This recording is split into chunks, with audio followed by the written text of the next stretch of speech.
Welcome in, everyone. And yes, that was Maeve voicing the sword saying, oof, halfway through it. It was so cool. I forgot that I was mic'd. That was so bad. I'm sorry. Frostmourne hungers. No, Frostmourne, oof.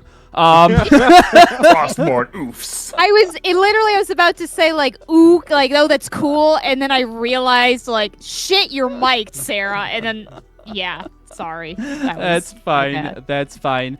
Welcome in, everyone, to another episode with The Second Chances. As always, we're going to start with our thank yous to Critical Role for creating the wonderful world of Exandria that we live in. Thank you to Lloyd for creating the intros that we use for these now, as well as the artists whose music we use on the show. You will hear from Reliquary Records, Dungeon Glitch, Critical Role, Hunter Rogertson, and Borislav Slavov. So go and check them out, and they're on all different streaming platforms, and you can use their music for your own games. So you should do that, because then I'm sure they probably get pennies for every play, but it's pennies more than they would have otherwise. So, last time with The Second Chances, y'all have been, I don't know the proper terminology to use, but we'll say trapezing through the far realm, having fun, watching trees turn into mannequins and pop off your limbs like they're doll parts. But you eventually wound up where you were looking to go, which was finding the prison of the Crawling King. Your strange guide paper, aka the flump in a Githyanki suit, bid you farewell and left before giving Corey his lunch, which was a slod kebab.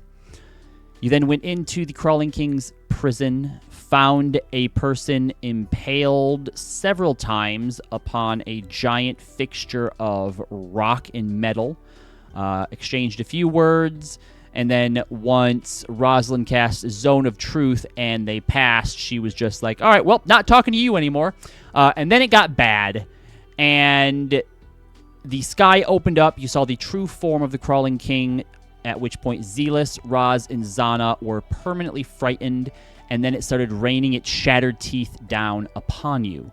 I'm sorry to interrupt, yes, but this is relevant to what we're talking about right now. So after that session, I posted on Threads that I saved up 100 inspirations over 2 years to punch a god in the nose, and it was worth. Threads pulled that post down saying it was offensive. Oh. They also pull posts down if you type in the word "men are trash" or "men are stupid."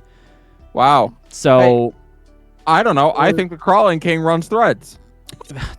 You know.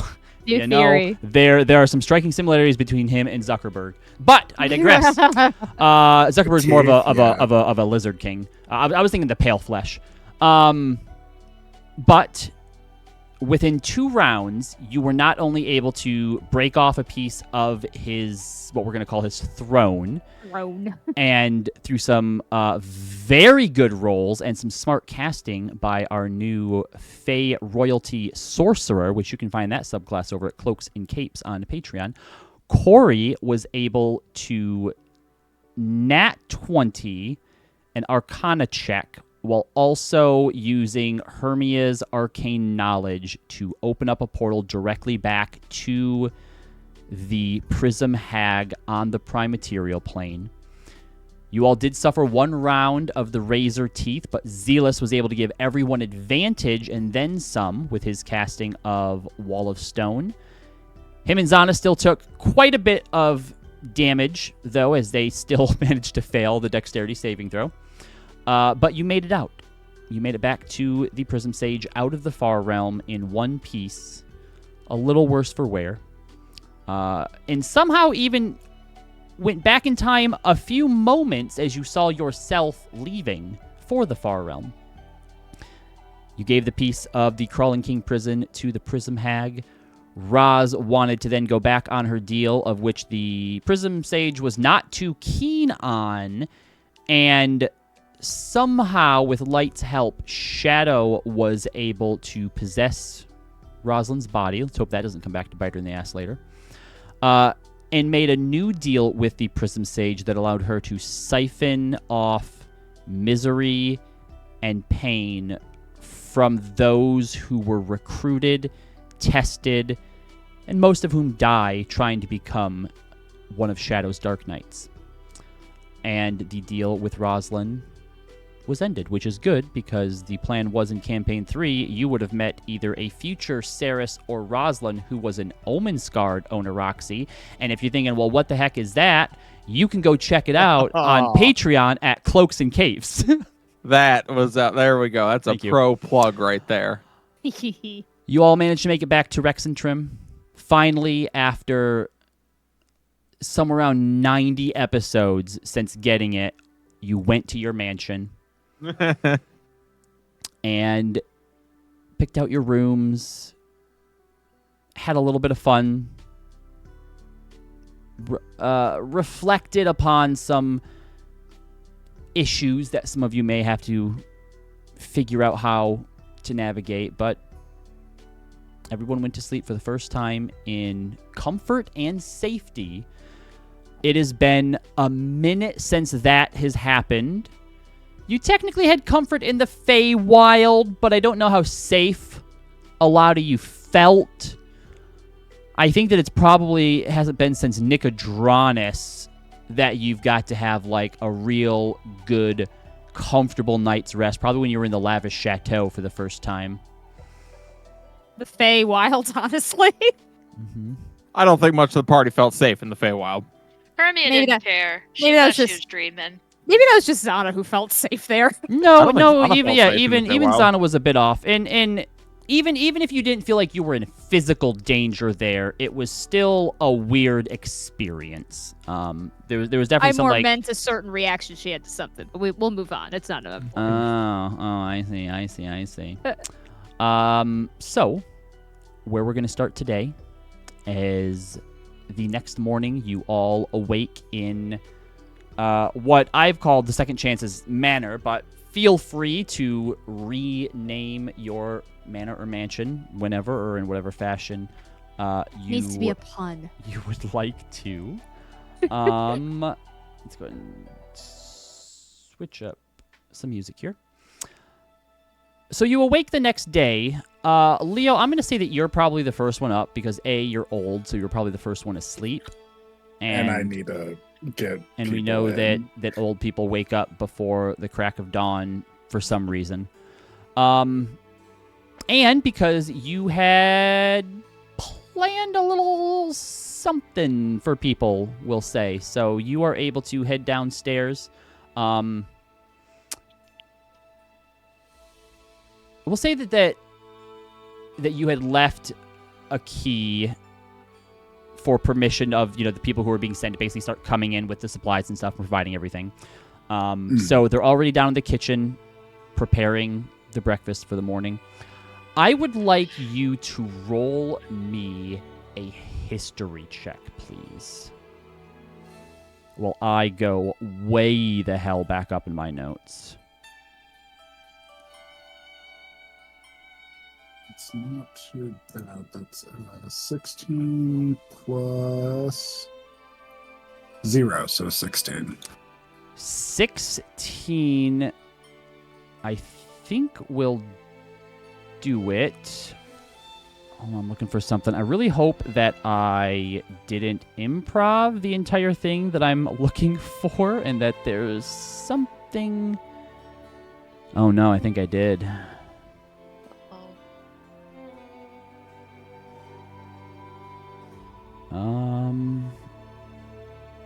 I have Shattengrad on here. Where is the Eurosa stuff? Oh, here we go.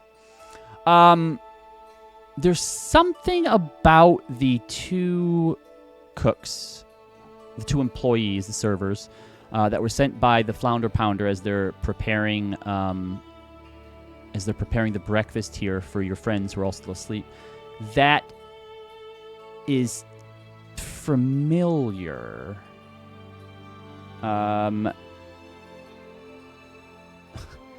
It's two men. They're on the younger side. They could easily look like they're probably brothers.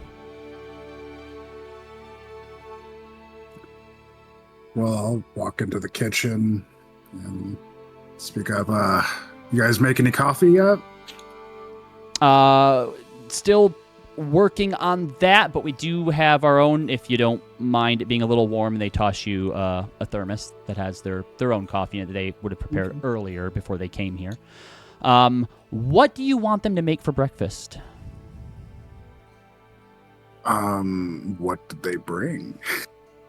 You get to decide, like, whatever it is that you want to be available here for this breakfast can be. There's only 2 of them, so you're probably not looking at, like, a major feast, per se, but definitely more than what probably any of the second chances are going to be expecting coming down. All right, let's just do the basics: bacon, eggs, pancakes, toast, waffles, and maybe a cereal option, maybe oatmeal or something like that. Probably oatmeal. They don't have cereal in the way that we Fruit think of Loops. it here. Yeah, exactly. Well, I wasn't meaning like Fruit Loops. It's like cream of wheat or something like that. That's all cereals. Yeah, they have we'll say different flavors of oatmeal. Cinnamon, there's sugar, there's some blueberry ones, raspberry ones. But one by one, all of you begin to awake. Before everyone comes down, I would like to know, did Hermia at any point during the night find her way back to her room, or did she stay the full night with Roz? You stayed the full night. The 2 of you wake up, sun beaming in through the window.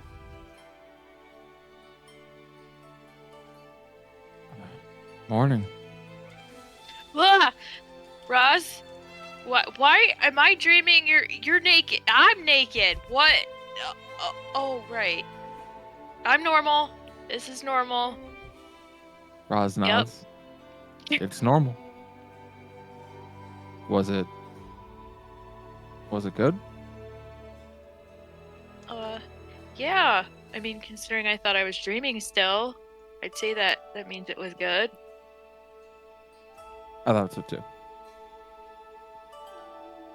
Do you think people know? Probably. You think?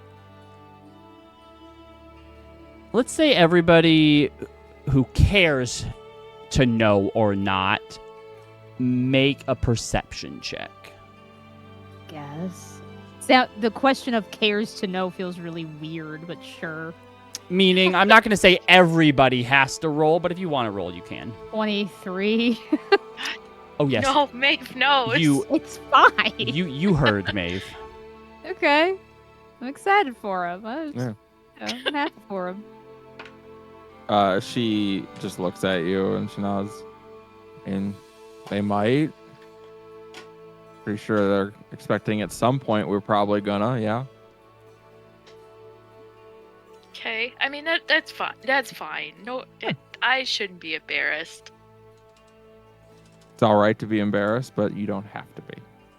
Right. We're good. We're good. She leans over and kisses your cheek. No. And at that point, both of you begin to smell freshly brewed coffee. Oh, I thought you were gonna say burning. I was like, what? You smell... Sunfire. Bye. You smell waffles. A few other scents begin to waft through a majority of the manor. Roz looks at you, Hermia, is like, who in our group can cook? Nobody that I know of. So we Xana can cook. I don't know that. So either we don't know that someone in our party can actually cook, or like gnomes or something broke in and decided to make food. Gnomes who famously break into people's manors Does to your- make food for them. Racist. Wait, does your world also have the breakfast gnomes? I mean, yeah, but they only come like Snap, if crackle, they and pop, really right? like you. Yeah. I thought those were elves. No, they're gnomes. Yeah. Well, I guess let's get dressed and go eat some tasty food. As all of you, one by one, make your way downstairs and into the dining hall, you see spread across this long, like 25-foot table, all maybe only half of it's properly filled with food, though, because you're not going to take up the whole table, so like only half of it. But you see waffles, you see pancakes, there is oatmeal, there is all sorts of fruit toppings from blueberries to raspberries, blackberries, bananas, strawberries. There's syrups for all of them.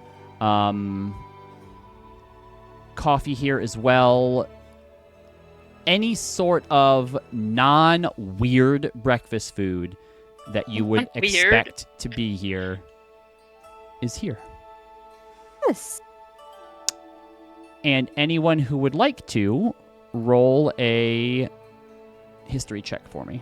As you see, Leo is helping to set the food out on the table with two younger human men. Could I have been in the kitchen with them that entire time, by the way? Yeah. Because I wanted to keep an eye on them. Yeah, absolutely. Roz, when you pass Maeve, she just offers a fist bump. Roz, Does Hermia notice? Yeah, probably. Unless Maeve wants to try and keep it a secret. I mean, I'm not trying to be like everyone. Like, I would say if you're like looking at Roz, you probably see it. yeah. I could Okay. Roz fist bumps you back. no, it's History. if you want a fist bump too, Hermie, I can give you one. My God, Maeve knows. So as all of you come in one by one, you see the spread of food. Leo's helping to bring it out. All of you, like, looking at these two, there's definitely something that's familiar about them. You don't know what it is exactly. Hermia, with your history check, you first pick up on the fact that they look a bit nervous. And it slowly begins to come to you as you realize, where do I know them from? And then your mind goes back to that young man and his friends. The one that you nearly killed with Foamir after nearly ripping his soul out. These are these are two of the teens from that group of failed bandits who, after having now set all the food down, kind of just standing up against the wall there, waiting to see if there's anything else anyone needs, but also looking very nervous. Hermia, like, especially points when at Luster one of them. comes in as well. Hermia points at one of them. I know you, don't I? The two kind of look at each other and kind of exchange looks, and one of them just kind of like shakes his head, and the other goes, "No, I don't think so. I don't think so." Did you like try to? Did they try to rob? Did you try to rob me? That is them. Xana goes, "I thought they looked familiar," and you hear a gun cock, and one of them goes, "No, please, we did what you said. We did what you said. We turned our life around. We're not doing crime stuff anymore. We came here to get jobs. We all got jobs. We work for the Flounder Pounder. Please don't feed us to your dragon." Oh, I thought you guys were part of the underbelly here. I thought you were gonna poison us. Why don't you just sit down and have some breakfast with us? Wait, are they gonna poison us? No! God, You all nearly killed Marcus with your weird sword thing. He's still not right. Do you know though? No what? Okay, we're good. We're good. Hermia sits down. Hermie's like, I'd be about to murder those motherfuckers if they did. No. We left Eurosa like the week after that when Marcus was, well enough to travel, and we came here to get, regular jobs. I just look to them pleasantly. Thank you for doing this. We very much appreciate it. And Lester's trained, don't worry. I mean, we're being paid. The old man came to the Flounder Pounder yesterday and requested this. Fun. Leo's old. So, We nevertheless appreciate it. Yeah. Thank you, Leo. and thank you, Leo. Truly, this is. No worries. In Thanks, fact, Leo. actually, because Xana's not back yet, right? No, Zana. Oh, I'm sorry. Sorry. Yes, please disregard that. Xana Aw. is not back yet. Oh, I'm so I was sorry. gonna say because I thought she wasn't. Oops. Yep. Well, I had mentioned that Xana made a Oh, got comment, it. but that's not necessary to hear. No, you are right. She is actually not back yet. Thank you. That being Thank you, said, Ruth. I will take our paired sending stone, and I will just say, oh, I don't need to worry about word count. Nope. And I'll just say, good morning. I hope you slept well. Leo got breakfast at the manor. If you want to join us. You hear back almost immediately. The night was fine. I'm taking care of some stuff. I will be back later tonight. Kind of frowns and she puts it away. Well, I'm afraid we will not have Xana joining us right now, so let's eat. Hermia wants to know if she can use. I don't know why I'm talking to the third person, but want to use one of the sending stones to check in on where Leander is at. Pop one in your hand. Since Yeah.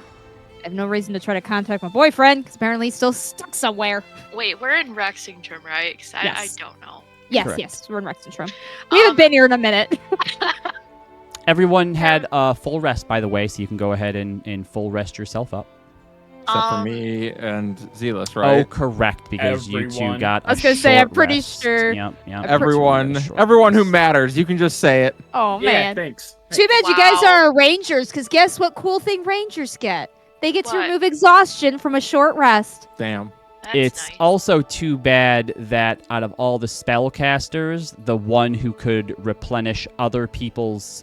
Well, no, actually, Zealous, you can use that on yourself as well. Your Wild Mother's Heart thing to give yourself spell slots back if you need to.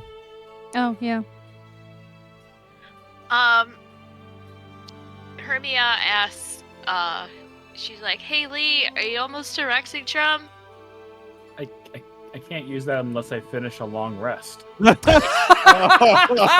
that's unfortunate. Oh, you know that Y'all need is some therapy.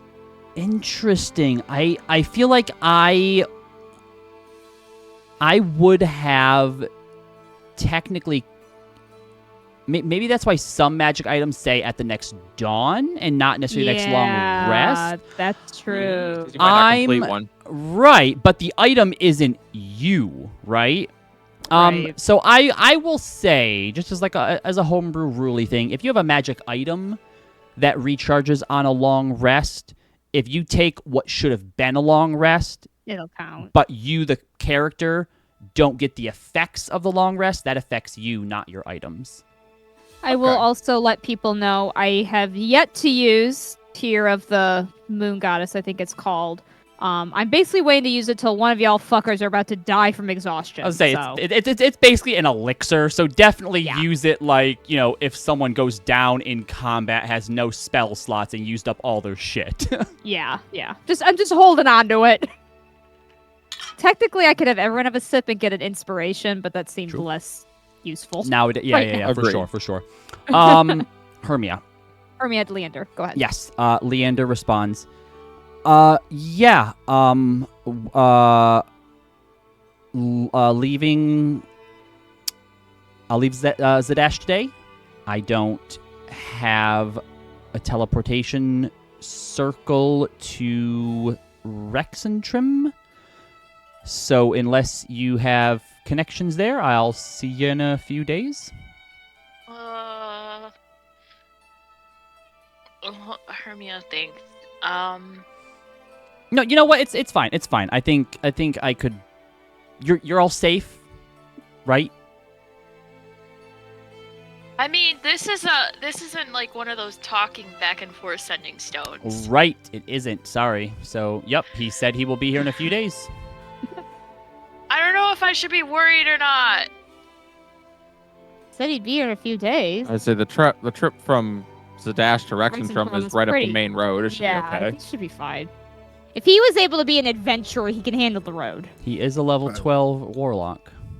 He'll be fine. Okay. We made We that also trip have that at like level carpet. 5. He was Wait, with. He's probably with the other maid when he used to go this trip. He's fine. Wait, I thought he could teleport Hermia. He said he didn't have one for Rexxentrum. Rexxentrum. Also, I don't know if I wanted to try that trick again. Oh. But- We did get arrested. Yeah. But Maeve, Yes. the magic carpet, does not have a teleportation circle on it? Yeah. It does, but it he's does, but never. We need the sigil for it. He's never seen it before. He would I don't need think to. he's He would attuned need to to it. know the sigil and like copy it down essentially. But otherwise, following that, like going forward now, Hermia, you can put down. I don't know what teleportation circles we had given you, because I know you have that as well. But you can also put down the carpet as one that you know as well. And when Leander is here next, I will add that to his list as well. Are we able to get Oh, we have a teleportation circle here, right? Not yet. no. It's on the map, but it takes time to get that installed. So Takes a year. You got to cast it every day. yep. So you will have to. Yum. We'll talk. Oh wait, actually, I guess we wouldn't have to talk about prices because between Hermia and Leander, they could do it over a year. I think that's dumb that you have to do it a whole year. And Corey, cool. Glad to see that y'all are being smart and efficient with your spells. Look, I didn't know Hermia had it, okay? I didn't know she had it. What locations Can I did change you? it? If you'd like to, you can certainly.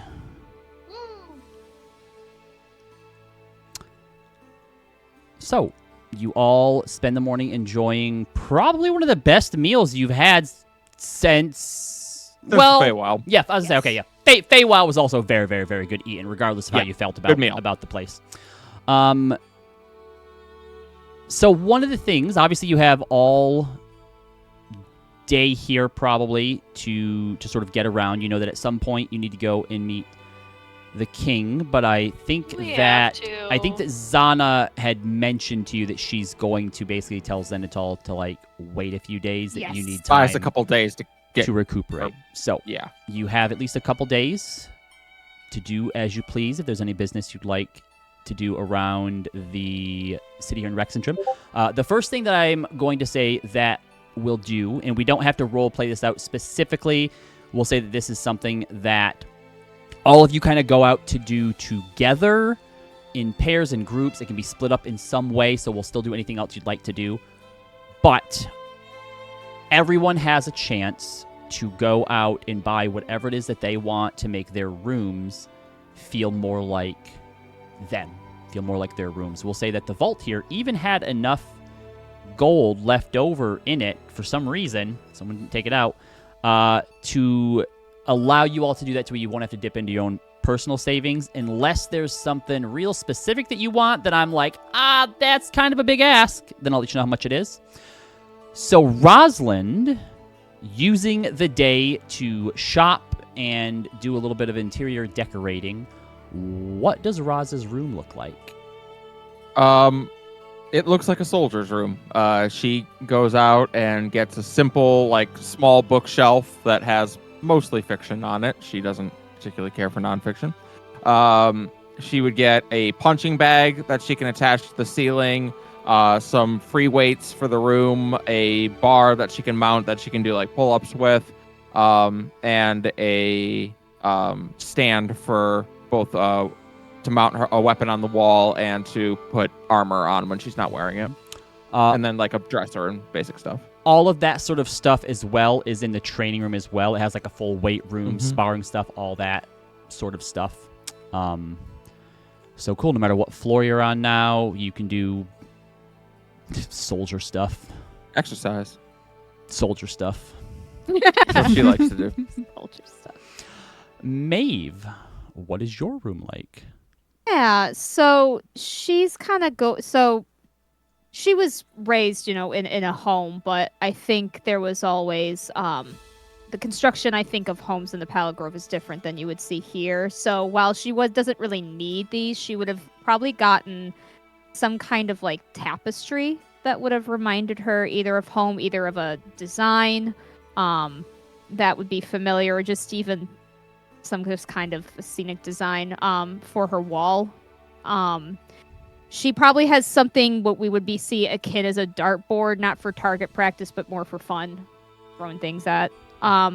She also has some loops in the air for when, or no, not loops. She has whatever you would think of like as a cat tree for Luster has Luster. a cat tree. So that he doesn't get bored. I'm gonna take a little bit of DM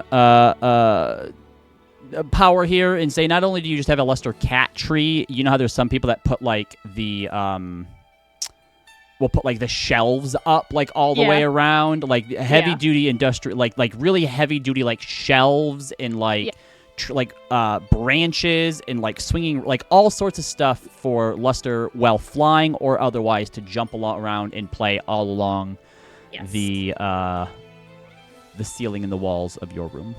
Nice. Yes. And on top of that, I would say there's a lot of just kind of blanket comfy stuff. Whether it's going to be that people are just going to be kind of laying on pillows or just for the bed itself. She wants to make her room very comfortable, safe haven place. Excellent. Zealous. Zealous's room is pretty bare bones. It looks quite the same as when it moved in. The bed is in the same spot. The sheets are basically in the same spot as well. There's like a desk that looks like exactly the same as when it was in. There are some boxes that have some non-perishable, just junk food type stuff in them that Zealous enjoys snacking on, as well as... Zealous has a college dorm room. Yeah, basically college dorm room, but it's also doesn't have a lot of I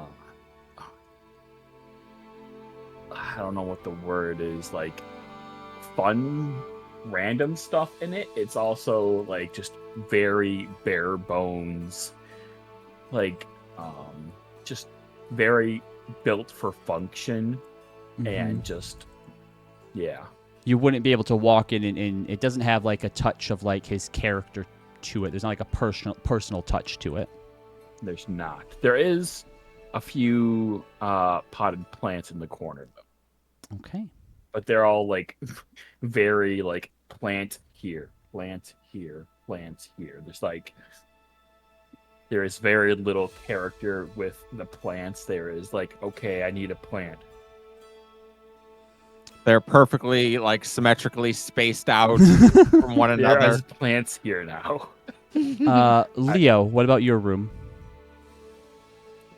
Leo doesn't have a real fancy room for the most part. Like when you walk in, he has a writing desk with a comfy dad chair.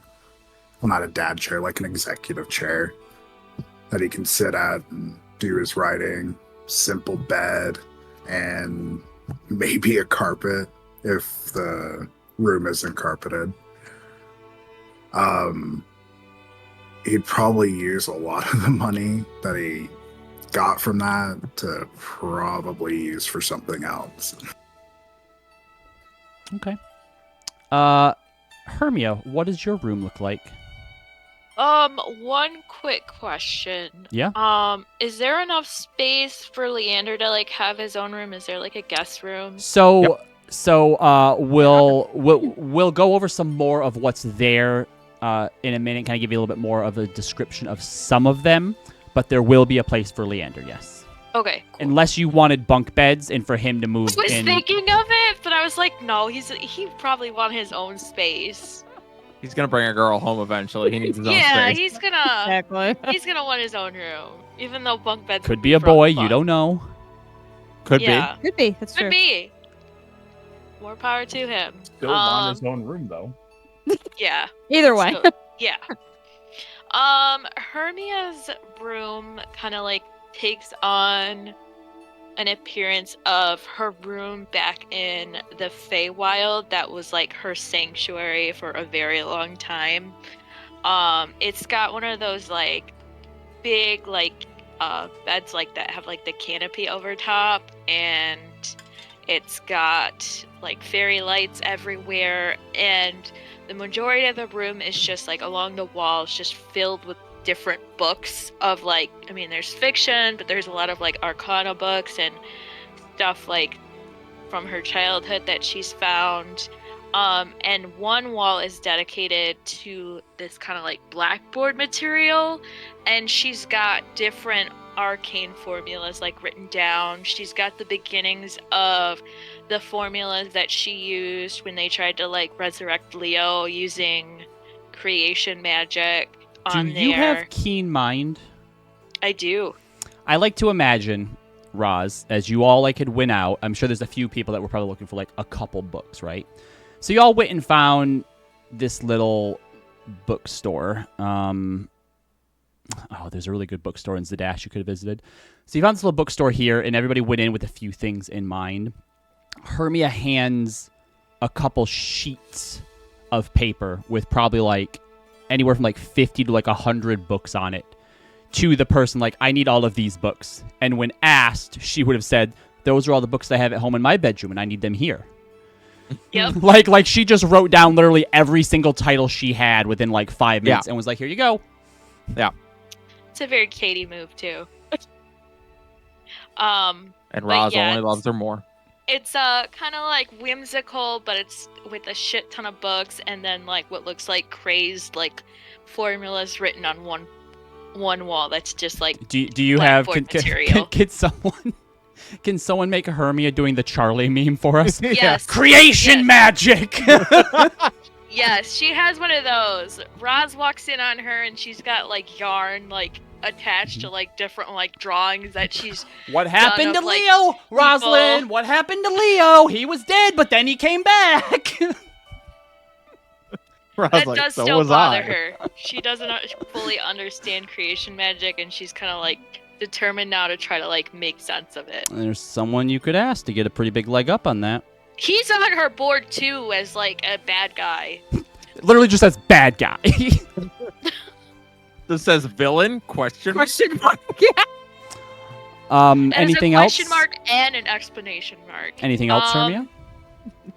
And just a lot of like pillows and blankets that she uses to hide. All right. And lastly, Corey.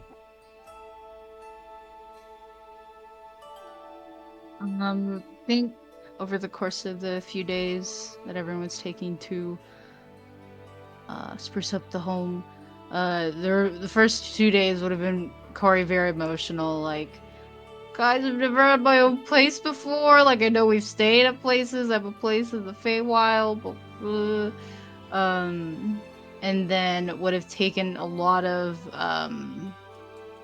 our artistic freedom in really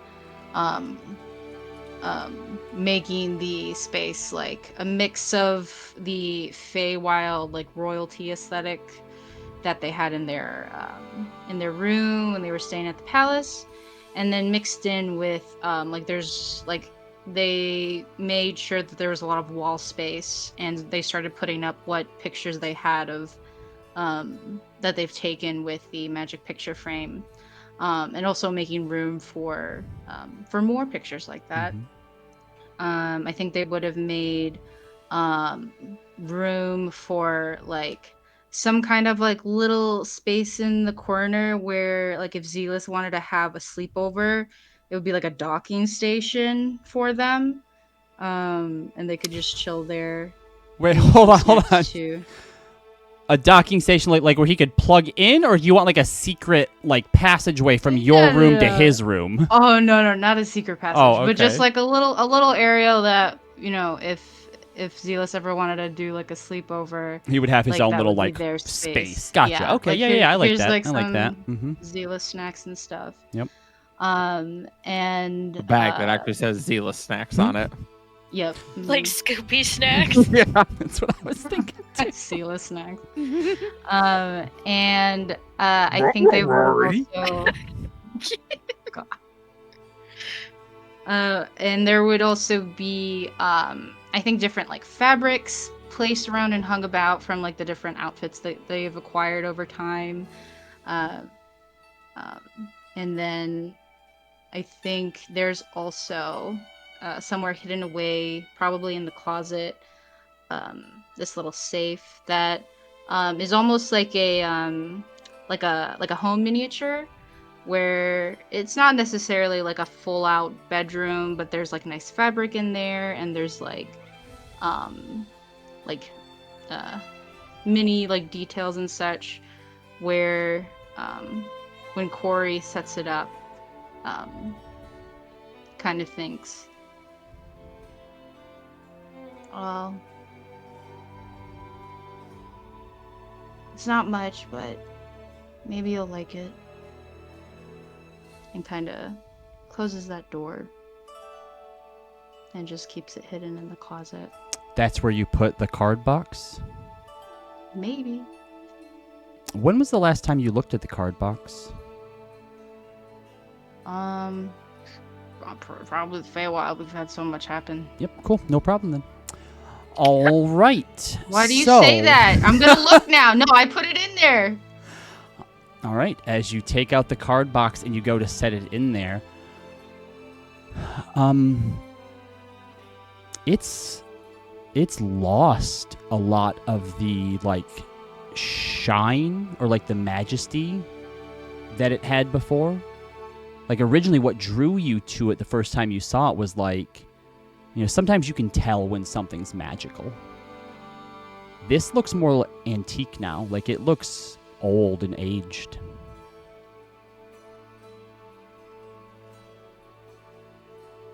Can I do a check about it? An Arcana check or something? Yeah, make an Arcana check.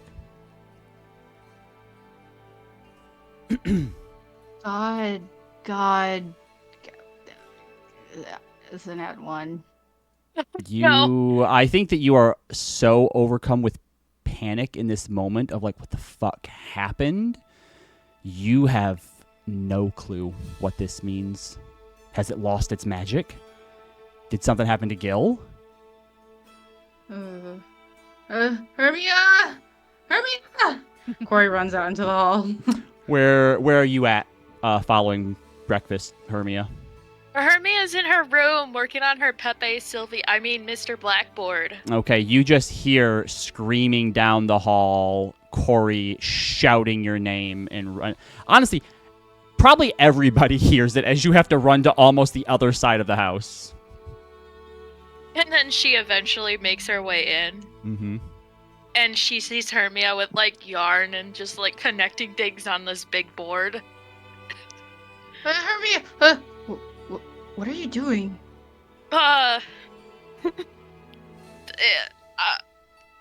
Stuff? What's wrong? Why are you upset? Sorry. I just pull out the box. Something's wrong, and I don't know what it is, and it's freaking me out. Can you take a look at it, please? Sure. Hermia, can I hold it to look at it, or is that okay? Yes. Okay. Hermia like picks it up and looks at it. And I guess does make an Arcana check.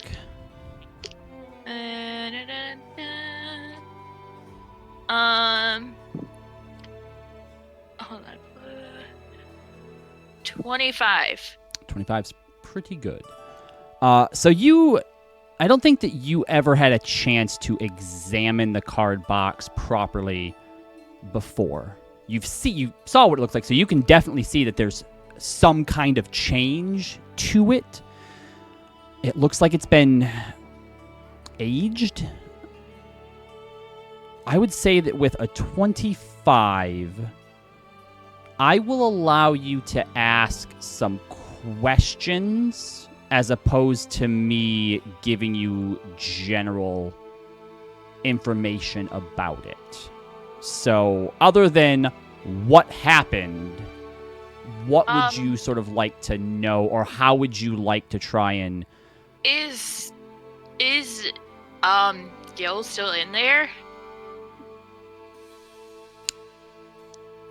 It is still magical, which leads you to believe that Gil is still in there. I think that you would probably be able to recognize his sort of signature or his energy, and it matches the energy of what Corey's magic was back when he was her patron.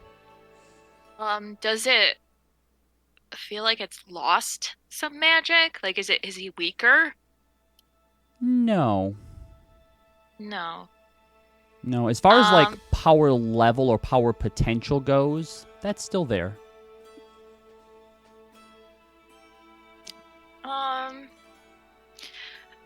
Is like the appearance of the box, like, is it some sort of like glamour? Like, is it like making itself look aged? Like, it's not really older. It's like trying to make itself seem like pathetic. Interesting. That's a very, very good question. You are able to use some of your you use like a detect magic. I'm not gonna make you like actually use a spell slot on it, but with your Arcana check and utilizing some other sort of tools and abilities that you have, no. This is the appearance of it now has changed somehow or for some reason. So is this just like how it always really looks, but like Gil had like magicked it to look fancy and appealing? I would say no. No, you don't think that is the case. You have one more question.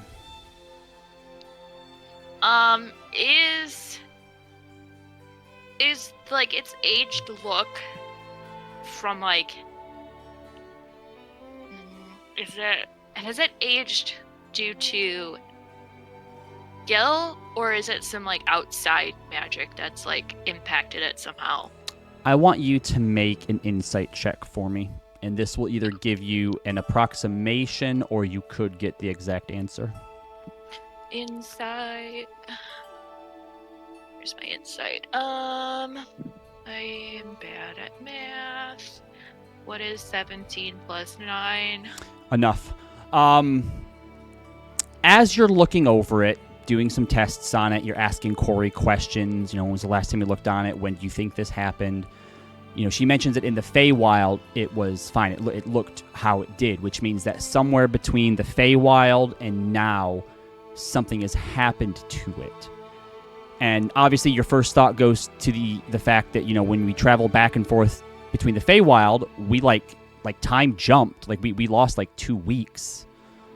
That could have possibly had an effect. When we came back from the far realm, we somehow like rewound or went back in time like a minute or so. And then you kind of stop for a moment and realize that in between there something had happened. That when you were in one of the planes of the abyss, Leo had started to rapidly age. And then that effect just reversed like nothing had happened. And magic doesn't just go away. So, like, wait, was this like some benevolent thing that Gil did, or was it like you don't know? Forcibly happen? You don't know. That was your last question. Hey, Corey. Remember when we were in the far realm and Leo got super old? Oh yeah, that other traumatizing moment of that. Yeah, but then like he got better. Yeah. I don't know if it was something that was chosen, or if it was just like some sort of like thing that just the magic that was on Leo is on the box, or probably on Gil. He aged. Wait, but how? He doesn't.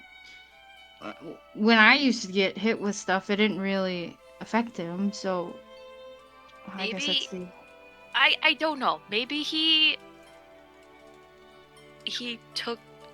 Maybe he's still protecting you in some way, or this is some sort of manipulation. But he could also be weakened because you don't have a pact anymore. He's kind of like a pactless, patron. I don't know what those are, what those would be. Okay. Don't mention that part to Zealous. No, of course not. But yeah, it's definitely, can I try to cast Remove Curse on it? Yeah, go ahead. Okay, should I roll something, or does it Yes. just happen? Nope. Do a D20 and add your charisma to it. Okay. Just my charisma modifier. Yep. 21. Okay. You cast Remove Curse on it. You can't tell if anything changed. Like, it doesn't change the appearance of the card box in any way, and nothing else discernible seems to have been altered by it. Do I know if it succeeded or not? I'm not sure. Probably not, since you can't tell if anything has changed or not. That doesn't... That could mean that there's nothing that is cursed, like there's no curse there for you to remove, or if there is, it's just so powerful that your I magic can't do anything about it. Yeah.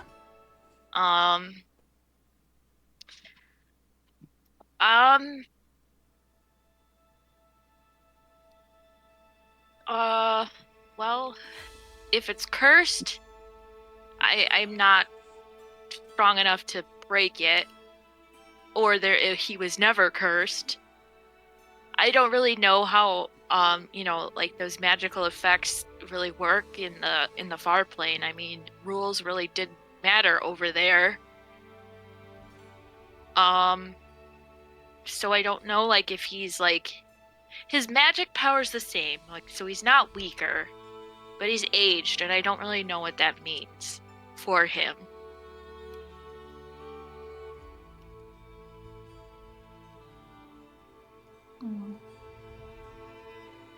And Corey takes the box. You could ask him. Yeah. But I understand if you don't want to. Well, it's just being a nice person. It doesn't mean anything, right? Like, just, hey, are you okay? Not dead? Okay, cool. Yeah. Right?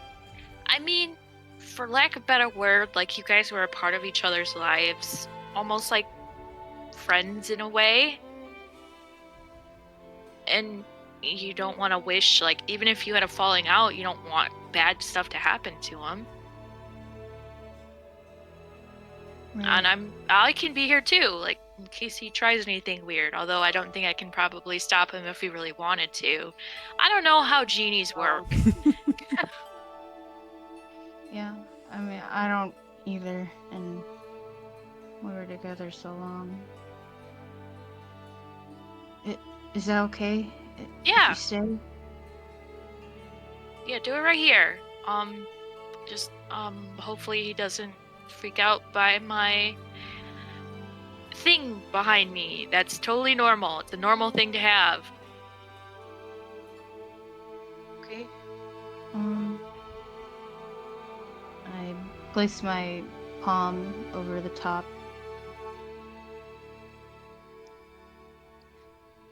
Hey. I just want to make sure that you're okay, and your box looks funny, so it's just not a good look, and I just wanted you to know that.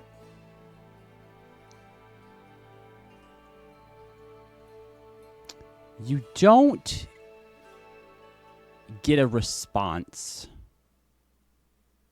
but it does send you this feeling or this acknowledgement of like, I'm fine.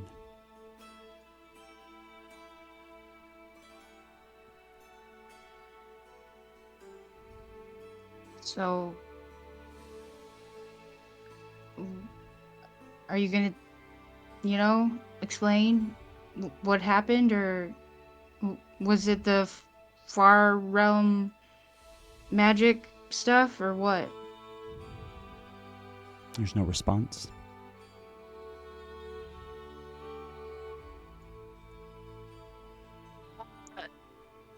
Can I try? You can still hold the box. I don't want to hold it.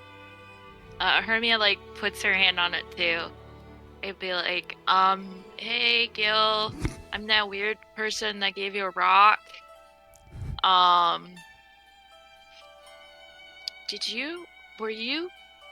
you like this because you were trying to help us or protect Corey?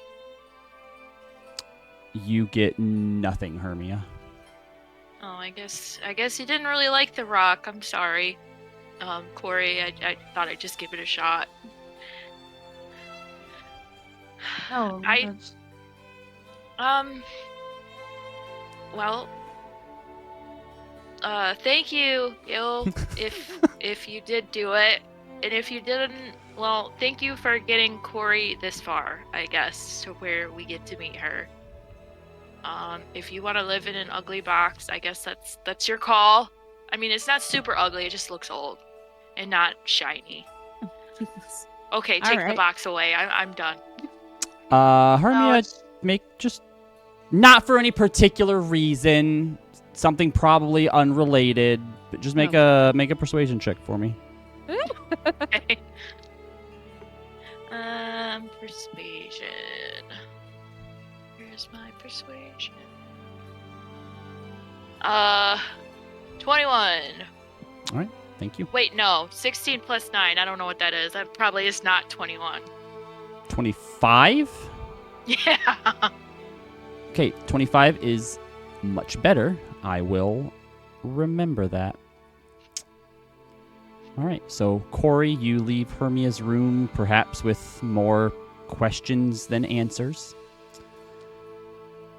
As all of you get a chance to sort of explore around the mansion more, and throughout the day, you're also able to sort of hire people to come in and clean up anything that needs cleaning, repairing anything that needs sort of repairing.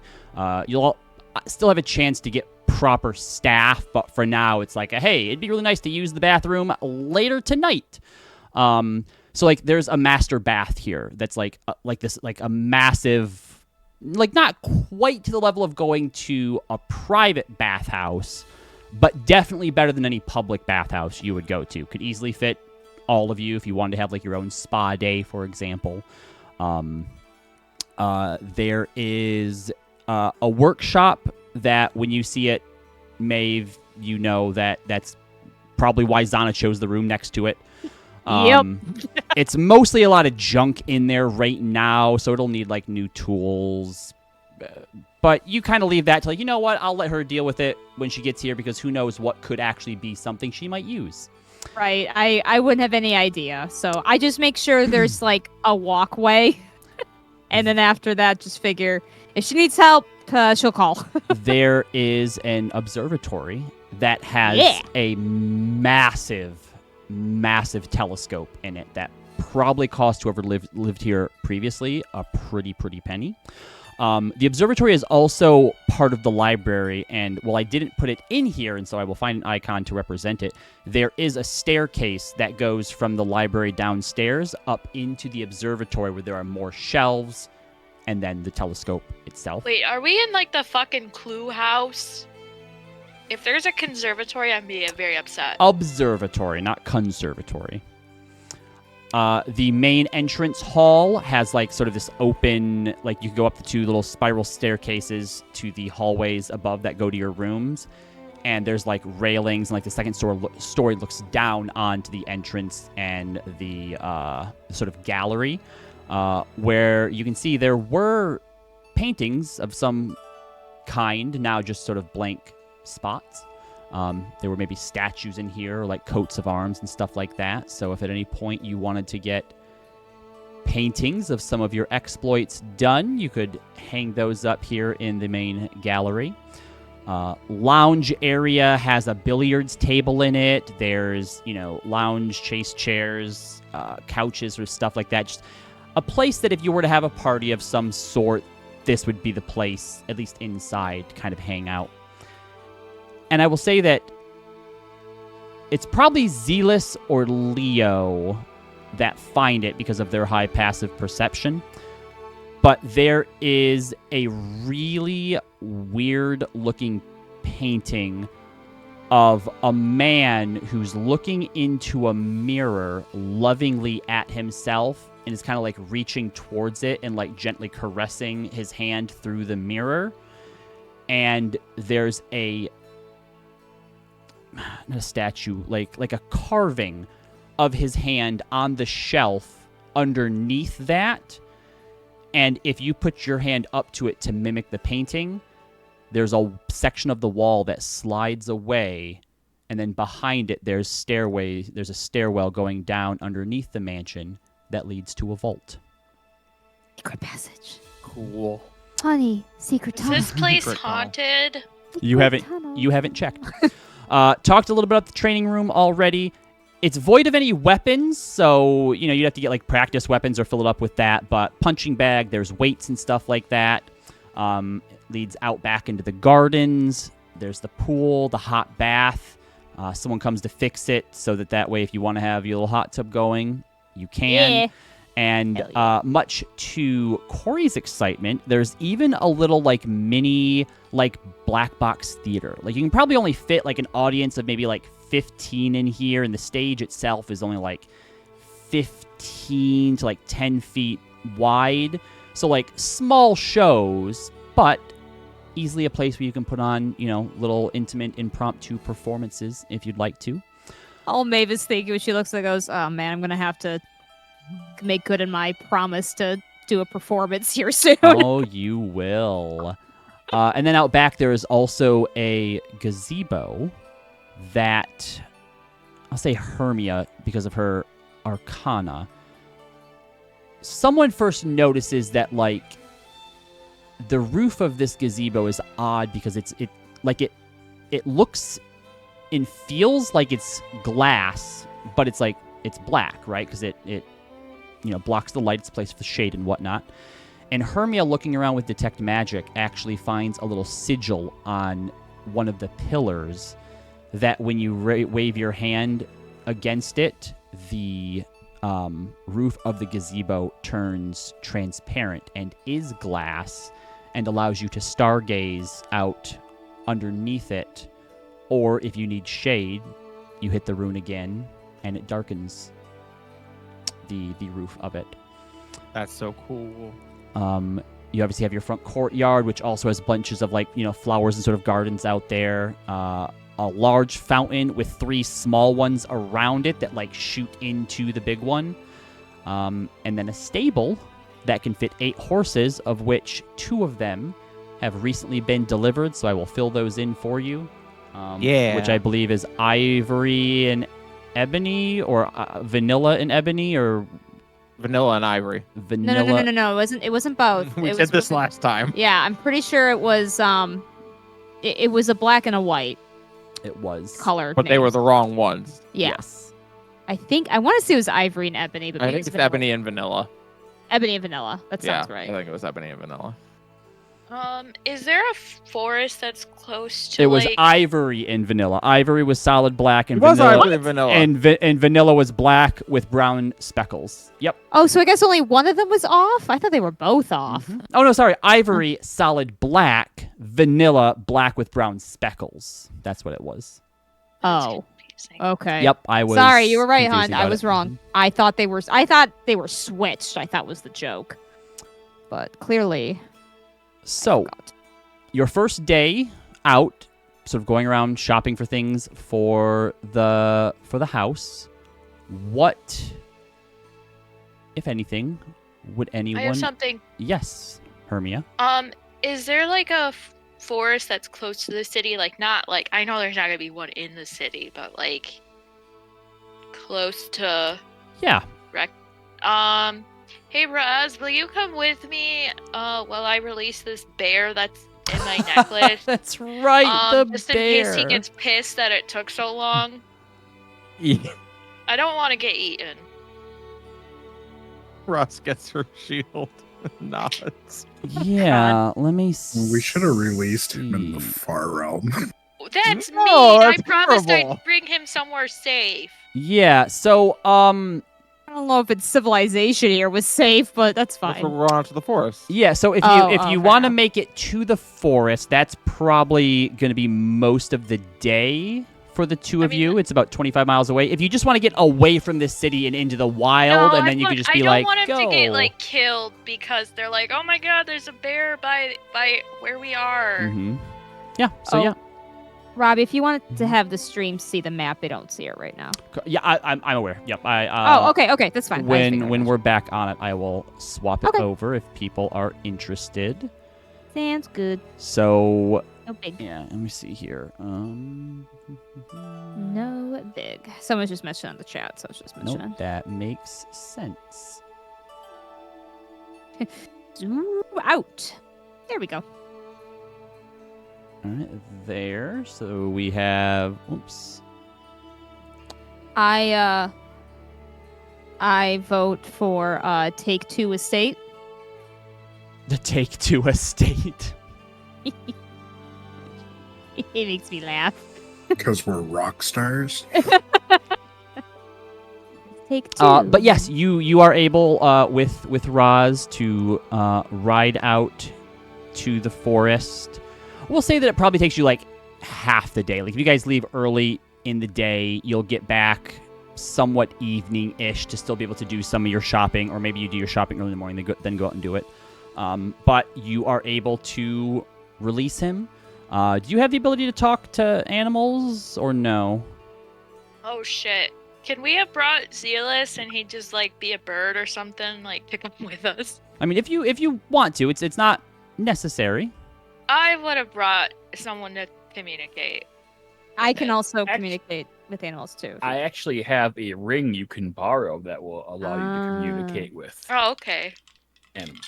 Well, Hermia would have wanted to like communicate with it. Sure. So So she yeah, would we'll have say either that brought you- Zealous or the ring. You borrowed Zealous's ring, so put the ring on, you activate it, you throw the bear out, and he turns towards you. Was it time already? Yeah, I don't know like how long, like how time works in there, but it took a while. We were like, It's only been you know. it's only been like a breath. I barely. Oh, okay, good. I was worried. Is this the same forest? Did you fix it? The forest isn't quite fixed just yet. But it's in the process of being fixed. It's gonna take about a year for it to go back to normal. This is like the first forest that I've been near to drop you off at that wasn't dangerous. Roz is just listening to Hermia roar like a bear and is like, I'm kind of turned on. Honestly, I'm into it. Oh, The please bear don't be the mad. bear looks at you very judgy, Rosalind. Don't yuck my yum. Oh. All right, thank you for rescuing me. Are you mad? Is the bear mad at me? No. Okay, he sounded mad, but I don't know if that's just how he sounds or. I think he might What? just be a bear. He is a bear. Okay. He kind of walks around you a bit, just kind of sizing you up and down, and then just kind of pushes against your shoulder and then starts to lumber off into the woods. Bye. I couldn't tell if he was mad or not. I don't remember why we have. I mean, this he didn't- bear. He didn't bite you, so I don't think he was mad. You had found him in the Pallid Grove wounded, I'm And- sad. and Rosalind and Xana's first instinct, without even saying anything to anybody, was to just take their weapons out to put it out of its misery. Yeah. I'm sure Maeve would have done the same. And to then be I- fair. And then I think, Maeve, I think you Hunter. had done like a medicine check or something, Oh, and right. basically realized like there's a chance we could save it. Oh, okay, Yeah. that makes sense. And then you that did. sound It like was I an was- And owl Hermia was bear, like, not a bear. Oh shit! an You're right. owl It bear. was an Was owl an bear. Wait, it can go in the forest. Oh. That's just gotta go in a cave. Ooh, ooh. I don't know how nature works. No, yeah, that's fine. Ooh, interesting.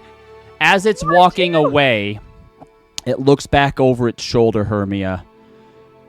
And you know that I think it's a meme of Robert Redford, the big full beard where it just kind of like nods. It gives you one of those, and something inside tells you, Hermia, that this owl bear will not forget the kindness that you have done for it. And it's kindness, right? It doesn't have a grudge on me. No. Okay. In the future, if at any point you need help, this owl bear has pledged to return the favor some way, somehow. Is it gonna tell Owlbear Man? Look, all I'm saying is that if you are ever in need, call to the owl bear, and if he hears, he shall come. Okay, I'll remember. Someone write that down. Don't 'cause think won't I don't remember. think you will remember, but I'll put it in my notes to myself. all right. But okay. Anyone else have anything that they would like to do during their day out? Roz would like to go to the Soltris Academy and see if Redrica Fury Scribe's there. Yes, indeed. So, the last time that you were here, it was definitely a sight. You know, it was probably the first real kind of we're playing in a fantasy world, right? And Roz comes from a place, obviously, where magic is real, but it's a very different vibe to Exandria. And Yeah, I mean, it's there's shittier. and there's also a magic academy there too, but Yeah. the Solstice Academy was the first thing in Exandria that I think you would have seen that would have really put that sense of wonder into Roz, right? And kind of really separated the differences between those two worlds. And you still see that here, but as your eyes are scanning over it, seeing this incredible, wonderful, magical, feat of architecture in design, as you get across it, you also see in one of the towers just this massive black hole where there was obviously a battle of some kind. This was where Elena was attacked by the Plague of Eyes. Yeah. And while some of it is obviously cleaned up, that scar is still there. Tower is not quickly and easily repaired, apparently even with magic. When you go up and ask, and they ask you who you are, if you have an appointment, you do not. But upon given your name, they actually seem to know who you are. And so they do, with sort of give you an attendant, someone who takes you further into the place you remember going, but takes you along with them. Did you have any sort of questions or anything you wanted to try and ask this person as you are going? While we're walking, she'll just kind of ask, has Ms. Burnright recovered at all?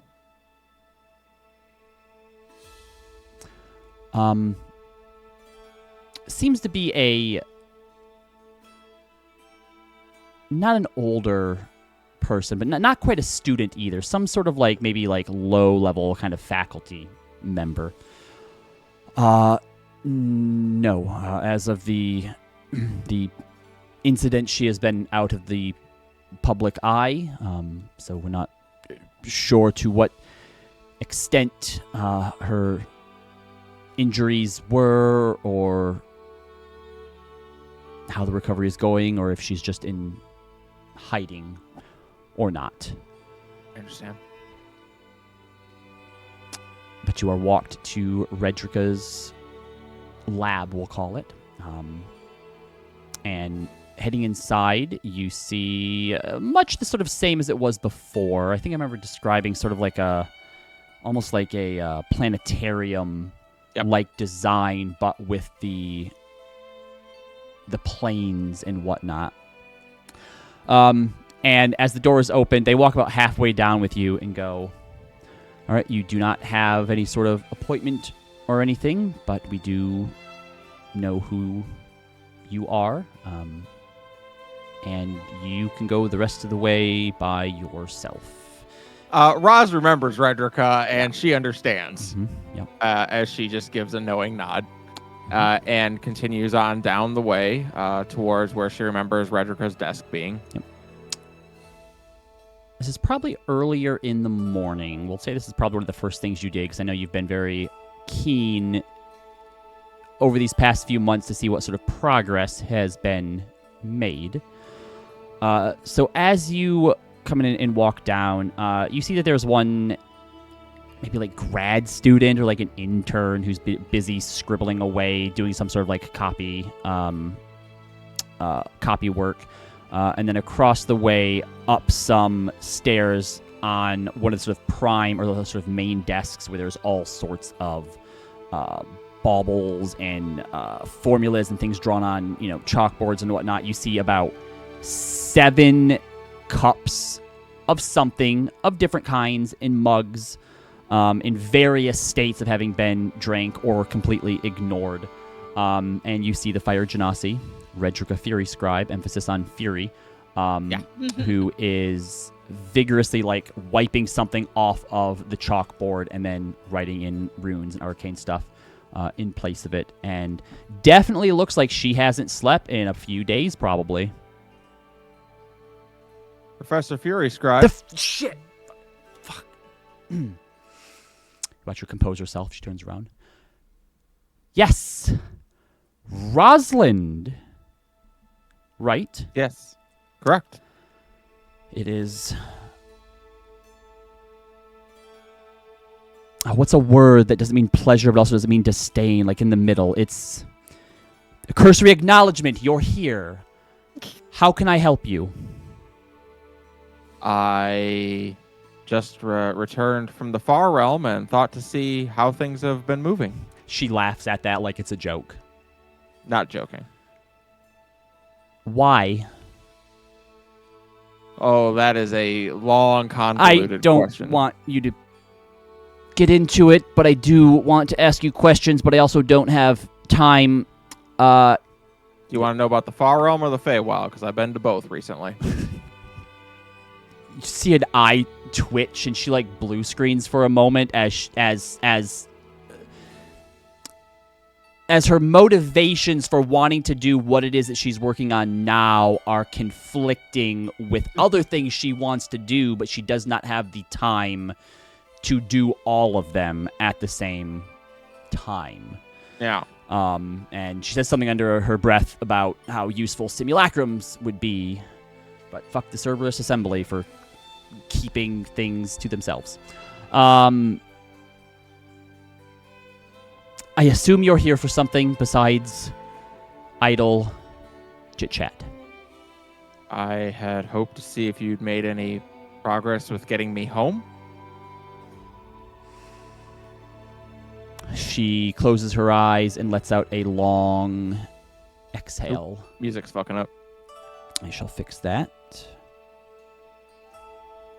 I think that's like in character. I think the music in the room starts fucking at the mention of it. At that, she kind of like waves her hand, and like the music, which you only kind of just like as it fucked up, that's when you notice like there's music playing.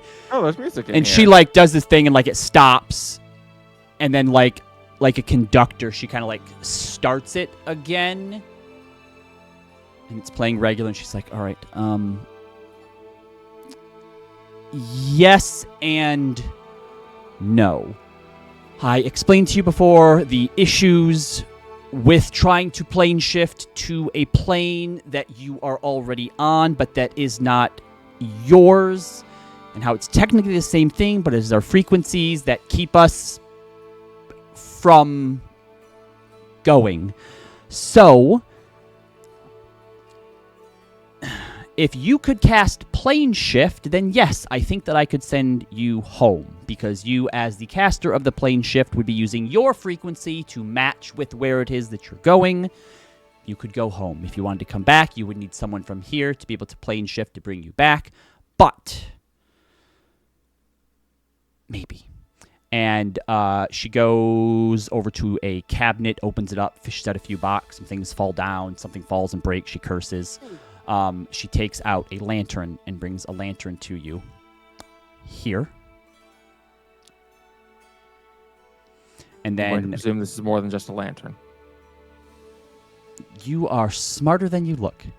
She goes over to her desk, opens a drawer, takes out your locket or your pendant, brings that back to you. Here. This lantern is a prototype magic item that you can borrow or purchase for the time and materials that have gone into it. Okay. The way that it should work, and you're going to need someone of proficient arcana to attempt to get it to work. I haven't tried. But the way that it should work is if you put something within it from another world, it should act as a tuning fork for the casting of Plane Shift. Interesting. Emphasis on should. Use at your own risk. Fair. Thank you. How long do you think you're going to have it for? Or would you like to just buy it from me? Probably end up just buying it from you. Well, when you have the 3,000 gold, let me know. Otherwise, I want that back in 48 hours. 48 hours? Yes, if it's not back in 48 hours, I will use divination to see if you have gone back on your word or not, and then hunt you down. If I cannot find you, I will assume you used it. It did not work, in which case, good riddance. Wow. Or it did work, and you just haven't came back yet. Yeah, I would have a hard time getting back. You're one of chivalrous ideals, are you not? Yes, I am a Then knight. swear to me, O Knight Roslyn, that you will either bring back my magical device to me or buy it from me. Sorry, I'm checking how much money Roz has. Very well. I will either return your device to you or I will buy it from you. On your Swear. word? On my word as a knight. All right, good. Well, I hope that it works for you then. Yeah, I might just leave it here for now because I don't know anyone who can cast Plane Shift. I mean, if we eat that one thing we do. That's true. We could slod kebab our way. All right, well, in that case, I suppose I can continue to tinker and work on it. Can I have my necklace? Yes, that is fine. I wasn't able to do with it what I thought I could do with it, but being able to... You're not going to understand any of that. Yes, you can have your necklace back. Thank you. And she takes it and puts it back on. She picks up a mug and drinks from it, and then immediately spits it out and shouts something in Elvish, and you watch That as looked like ink. As it was just really old coffee, but you watch as the intern over by the thing like visibly flinches, and she's like, "Coffee," and they get up and scurry out.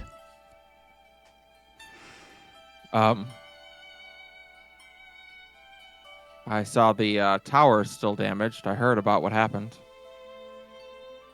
Yes.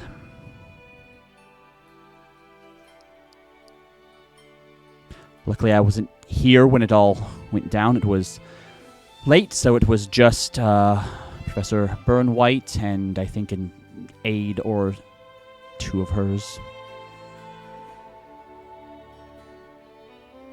Well, I will not keep you any longer. I know you are busy. Thank you. And thank you for your efforts. You are welcome. If you ever want to know about the Far Realm, just feel free to ask. It sucks. It's actually the worst. I may. Yeah. I saw a god. That was a lot. She raises an eyebrow. There's a look in Roz's eyes that says she is not lying and that she will never be the same again. Mm-hmm. Anyway. Anyway. Do a little roll here, see if she knows which one it would be. She just kind of gives you a little bit of a knowing nod, but also doesn't pry. Yeah. I will come back when I either have 3,000 gold or when I have someone who can cast plane shift. She nods. And she departs. All right. Anyone else have anything for the day? Let's see. Xana's not coming back till tonight, so I gotta wait on that part. Weird idea I just thought of. We love weird ideas. But and if I just have to, these are just magic items to buy, or potions to buy, that's fine. But I want to help make with my herb knowledge, like, essentially sleeping medication for our traumatized people. Oh, yeah, no. So, yeah, you could, you could very, very easily with or without your knowledge, like, you can go to an apothecary and be like, hey, I got friends who are having trouble sleeping. What do you got for me? Yeah. So, yeah. I need the extra strength. So, yeah, I'm, the extra strength. What? Oh, yeah, uh-oh. Oh, hello. Let me just hand you a hammer. Yes, I accidentally screwed up the stream because I have two keyboards, and while I haven't done it in a while, I was definitely using the wrong keyboard there. Yeah, in fact, like, it's easy enough to procure that I'm not even gonna, like, make you, like, pay for it, like, spend any money on it. So, yeah, that's easy enough to take. I get some in hopes it will help our friends have better sleep. Mm-hmm. And I keep them stocked up.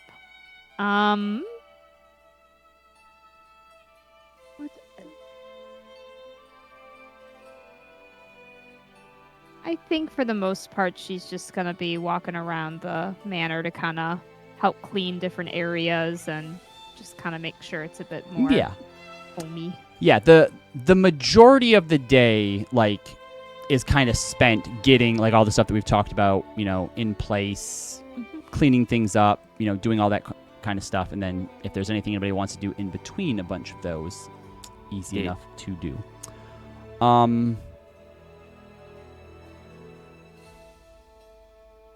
When we sleep tonight, Raza's going to try something. Sure. I gave you a sleeping draught. That is appreciated. When she gets back, she also has a necklace on, a blue, glowing blue stone on her neck. Haven't I seen that one before? You have seen it, but not in a long time. Oh. Not since she was first here. You got it back? Yes. Frederica thinks she may have found a way to get me home when the time comes, but it is still very experimental. And I have to either buy it from her for 3,000 gold or return it within 48 hours. And as I don't have anyone who can cast plane shift currently, I'll have to buy it. So we're going to wait till I have money. Enough. I mean, we do have a decent amount of money. If you ever want to go for it. It's not I know we may not be able to have you leave for super long time, but we've got a moment of respite if you'd like to. We'll see. Okay. Yeah. When she goes to bed that night, she's going to attempt, now that we're not, Dying. panicking or dying or worrying about having to wake up tomorrow to go help a hag. She is going to attempt to do as Saris did to her and try to reach out in her dreams. Well, hold that thought because we're not quite to bedtime yet. Mhm. So you spend the day doing all sorts of stuff. Roz, you have a particularly busy day as you head out to the forest with Hermia. Go to check on Redrica. All of you buying books, decorations, furniture, hiring, day cleaners, people to Staff. repair stuff, at least temporary staff. We'll have a Yeah. little session where we all go through and I'll give you all choices of who you want to hire that may or may not have consequences due to their backgrounds. But it's a long day. You get a lot done. It's definitely one of those days of like, we got errands to do and we get to be adults. And as tiring as it is, there's an odd comfort in it because you never have to draw your weapon. You Oh, man. you don't get Crazy. hit by anything. You I don't get punched once. like at one point, Roz, you're like, why am I wearing my arm? Like, can we go home real quick so I can take my armor off? Like, you're normal people just buying stuff. And Oh, so nice. it's probably a bit discombobulating to be like, boy, 24 hours ago, we were being rained on with god teeth. And by the time you get home, it's dusk, so night is falling now. You can see the glow of the sun just beyond the city skyline.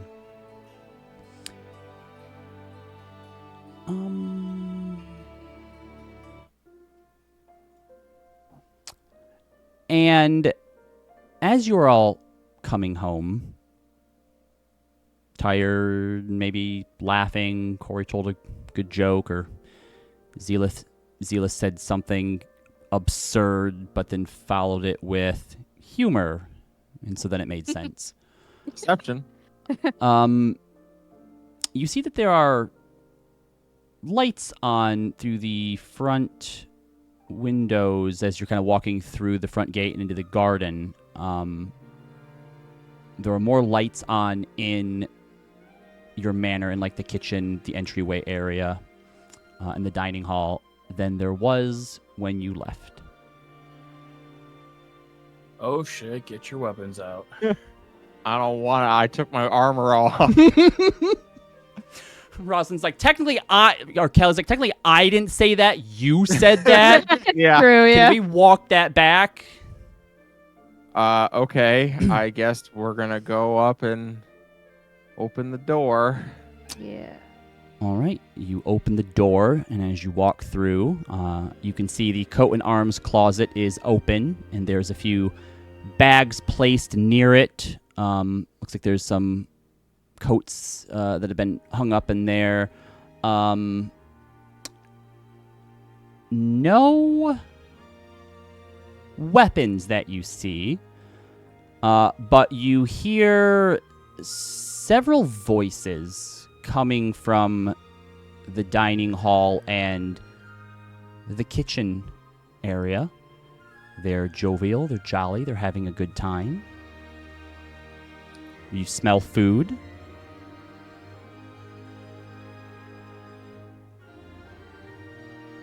Go over to the dining hall.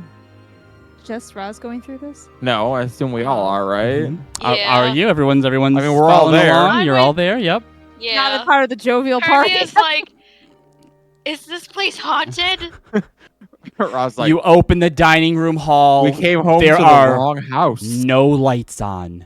There's Oh, no God. one in there. No. The dining hall's been closed for 20 years. As you open the dining hall doors and look in, there is a spread of food that dwarfs even the breakfast you had this morning. I'm spoiled. There are pies. There's turkey, chicken. There's all sorts of like savory meats. It's still sizzling and smoking. And a couple people who are setting things down on the table turn towards you. You see Helesna and Triv. Oh, we've wondered where you've been. here we are slaving over this dinner for you, and what have you been out shopping? She's looking at Leo. How did you get here so quick? You see a Spring Eladrin stick her head out of the kitchen. Triv, what did I tell you? You need to cut the sass when you're around me, at least. Be a bit more, I don't know, friendly. Smile a bit more. You see Evelyn. Triv goes, this is me smiling. And then running out of the kitchen, high speed and jumping towards you, Rosalind. Make a dexterity saving throw for me. Oh, God. Can I just choose to fail? Yeah. Mm-hmm. Okay. Just to save yourself the embarrassment of actually failing. Yeah. Saris. Just cut out the middleman. Saris jumps into you, hitting you at just the right center of gravity that it does actually take you off your feet, and you hit the ground as she yells out, "Roz!" and just is squeezing you. Wait, if Triv is here, Um, she just leave my brother somewhere? Leander also comes out holding some more dishes and goes, well, where do you want these at, Miss Larest? You can put them down on that side. And I told you, Evelyn, if you call me Miss one more time, even that sword isn't going to be able to save you. And he doesn't say anything and walks over to set the plates down. Roz hugs Saris so tightly. How did you get here so fast? You get in the door. That would be your friend Xana. Well, the door, I assume Triv opened it. Oh.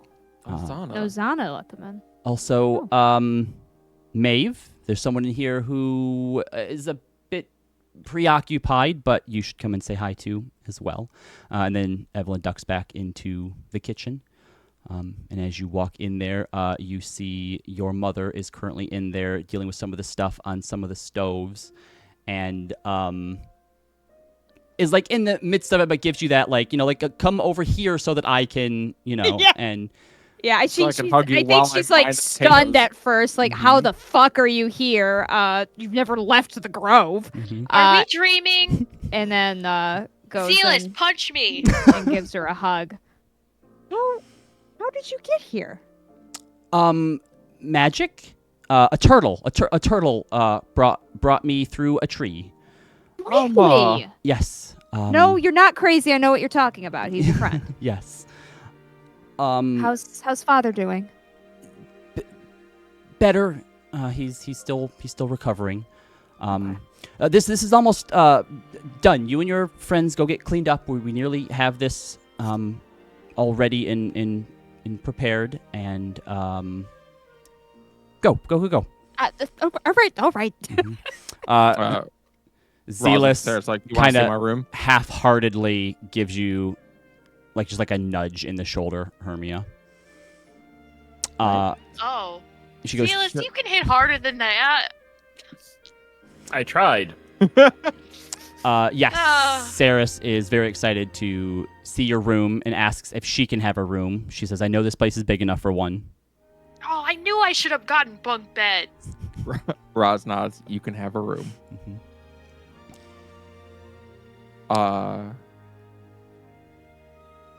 Wow. So you all so go yeah. and get cleaned up for the day? Yeah, my mom sent me to go clean up, so I guess I better do that. Yeah, you better do it. Yeah. Yeah. So Roz goes and cleans up and gets changed into something casual for dinner. Mm-hmm. So you all go and get cleaned up. You get changed. Corey, as you get up to your room, the door is opened already.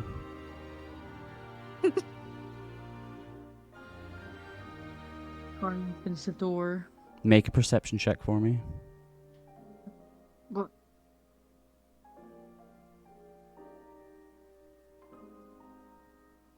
Wait, that's persuasion. My bad.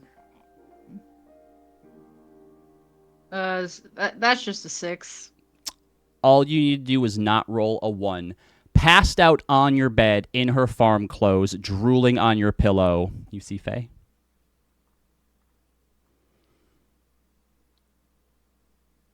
Corey just sneaks up and then just goes for a dive bomb.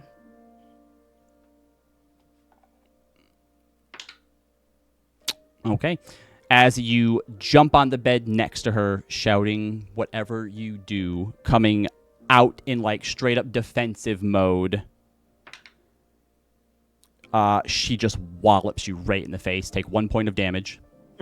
She rolled a 1 to see how she would react, and then rolled a 17 plus 3 to hit.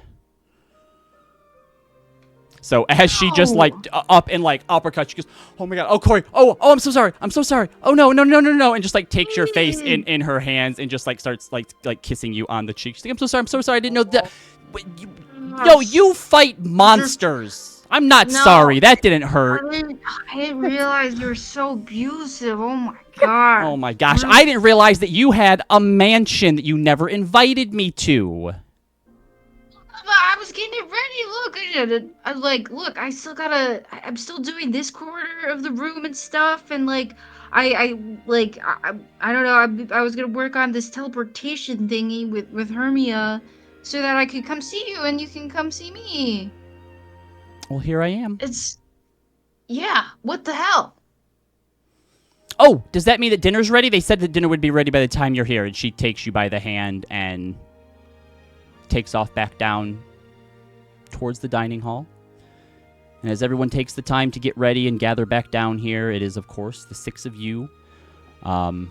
Saris and Evelyn are here. You learn that because Corinth got to go to the Feywild, that this time Saris thought that Evelyn deserved to take a bit of a vacation somewhere. I feel like Corinth was like, Saris was like, "Hey, if I can get us over to Rexxentrum," and Corinth's like, "No, you can take your grandmother." Absolutely not. Leander is here. Thienna, Maeve's mother, is here. Faye is here as well. As everyone is gathering in here, Xana comes down as well. She sees you first, Hermia, as she's kind of walking in, and goes, "Hermia, someone's still missing. Go check the lounge, probably." And then What do you mean someone's still missing? Xana goes in and walks over towards Maeve. I refuse to go there! It could be an assassin! If I wanted you dead, Hermia, you wouldn't even know it. Well, I'm All right, actually honey, let's not let's not threaten the party members of her family. I don't want to go by myself. I feel like something bad is gonna Fine, happen. take your brother then. And Leander is like, already has like a piece of pie in his hand, and as he's like giving it towards his mouth, he gets smacked in the back of the head by Evelyn, who goes, just like doesn't even say, just like points at him, doesn't even look at him, and he puts it down. He goes, "All right, fine, let's go, Hermia." What kind of pie was that? Rhubarb. Ugh, you like rhubarb? What's wrong with you? What's wrong with you? Don't? No. So you two walk over towards the lounge, and he kind of stops. He goes, "Okay, so if it is an assassin, I'll come in and help, but it's not, and you should go, because I don't want to go by myself because now you're being weird. Well, it's because just okay. Well, you go first. I'm right behind you. Hermia like grabs his hand and pulls him through the door with her. Okay, and then as you go through the door, he misty steps back 5 feet and shuts the door. Oh my god, you jerk! That's probably my fault. And you turn and look, and sitting in one of the lounges with a bottle in her hand, you see your mother. Are you... what are you doing here? I was convinced to come. By who? By your tabaxi friend. Or no, she's a changeling, right? She, Xena, or Zora, Xena. But why? Good question, but she was convincing, and so here I am, and What did my she say? son is here, who's apparently not my son, and it was awkward. So I've been hiding in here. Why? Because it's awkward. This coming from the girl who always wished she could cast invisibility on herself. Hey, joke's on you. I can cast it now. Well, that's impressive. Okay, so you're just, what, here for dinner? And then you're going to go home? Don't know. Well, have you found it? Did Dad ever come home? I've gotten a few correspondence from him since you visited me last, but no, it's just been me back home since you and your girlfriend left. Yes. Yes, your girlfriend left. So. Oh, wait a minute. I met my real dad. Sorry? I know about my real dad. She finishes what was left of the bottle that she has. Right, so there's a dinner in there, right? And you have a new brother to introduce me to. She grabs another bottle of wine and loops her arm into yours and heads out the door where Leander kind of Where like did looks all this surprised. wine come from? It's in the lounge. You have quite a selection in there. Probably not anymore, right? Gee. At this rate, perhaps not. But I remember. She grabs I'm not gonna Leander and forget starts to just 'cause drag you're him distracting me. as well. And Leander goes, "This is weird. You've always been kind of a bitch." And she goes, "Yes, well, that's how I am here as well. Alcohol will help with that." And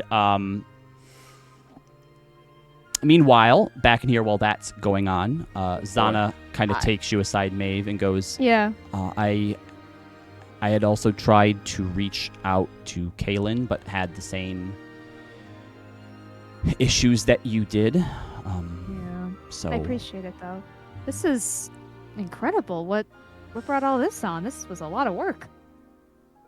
it wasn't really. It was just talking to people and using some favors to teleport people around. The Astorias come back in, and Evelyn goes, Cordelia, it's a pleasure that you finally decided to join us now that the food is done. And as she sits Leander down and she takes a seat as well and kind of straightens herself up, she's like, well, not all of us, Eladrin, know how to cook as well as you do, my dear. Mother in the Donna, middle. why is my mom here? I just squeezed on his hand. Because she's your mom. Why couldn't you have invited my dad? My real one, the cool one, Mr. Dad. I think you know the reason for that. No, I don't. Please explain. Destroyed the mansion? Our nice You new would manor. not. Divorce is bad. And Fey divorce it's- might be worse. And it's not Fey world, so we can't just build it really easily. He wouldn't destroy the house. Everyone, Not if I asked him not to. everyone, just sit down, please. Everyone. Who said that? Xana did. I squeezed her hand and have her Ugh. she's okay with it. Yep. I try to tell her that it's in her head at least that I appreciate what she's done. She waits for everyone to sit down, and she's kind of standing there awkwardly. She's been in her Aurora form, but she reverts back into her changeling form. Okay. Hello, everyone. Thank you for showing up and coming on short notice. You all know me because we've met and I brought you here. She seems uncharacteristically nervous. I reach. Am I close enough to reach out for her hand? You are. And Okay. as you do, you see Evelyn, who's sitting beside her as well, also kind of puts a hand on hers as well. And both of you give her like a reassuring smile. You'd think I've never stood in front of people before, that it's something that I would be bad at, but the truth is I've done this countless times for far more powerful and important people, no offense. But maybe less meaningful? Well, it was never me. And I'm still trying to figure out who I am, so it is difficult. I don't know that we've properly done introductions. Most of you have met most of you in one form or another, but I am Xana. And I like to know people. I don't really consider myself an artist, but I like to create. I like to make things. And I'm realizing that creating moments between people is something that I'm good at. I like the sound of strangers laughing and to see friends smiling. And I am a second chance. And I brought you all here tonight because you mean something to someone here at this table. We've been out there doing, as Roz would call it, hero stuff, hero things. And that can be hard, even on the good days. And on the bad days, well, the bad days are something that we just try to lock up inside of us or ignore. And it's easy to feel like we aren't. I wanted everyone here to remember why we do what we're doing. And things we do are never gonna make the world perfect. But the reason we do it is for this. It's for moments like this, so I just want everyone to remember who you're fighting for. And she sits down. Evelyn goes, "That was very touching." Deela starts clapping. I don't. Slow clap. Slow clap. I don't know what's happening. She said so many nice things. Somebody insult me. No. Your mother goes, "Stop being dramatic." Oh, that's close enough. Corey gets up and goes, "Well, everyone, I think we know what that means. And now that we have all our loved ones here, we can introduce them to our second chance pile. So yeah, everyone pile on Xana!" And Corey just jumps on Xana for a big group hug. Oh boy. Does Xana have her gun? I want to get shot. You don't I'll know. be the closest one. That's fine. Xana reluctantly, like, she's in a chair. There's not really a whole lot she can do. Yeah. Yeah. So Corey's able to sort of get over there first, probably Misty stepping, and it's awkward because, again, large table, so all these chairs start scooting out as everyone comes over. And Xana definitely, you hear in your head, Corey, "You're going to regret this." Aw. Later, not now. It's a problem for later, Corey. Exactly. It is, yes.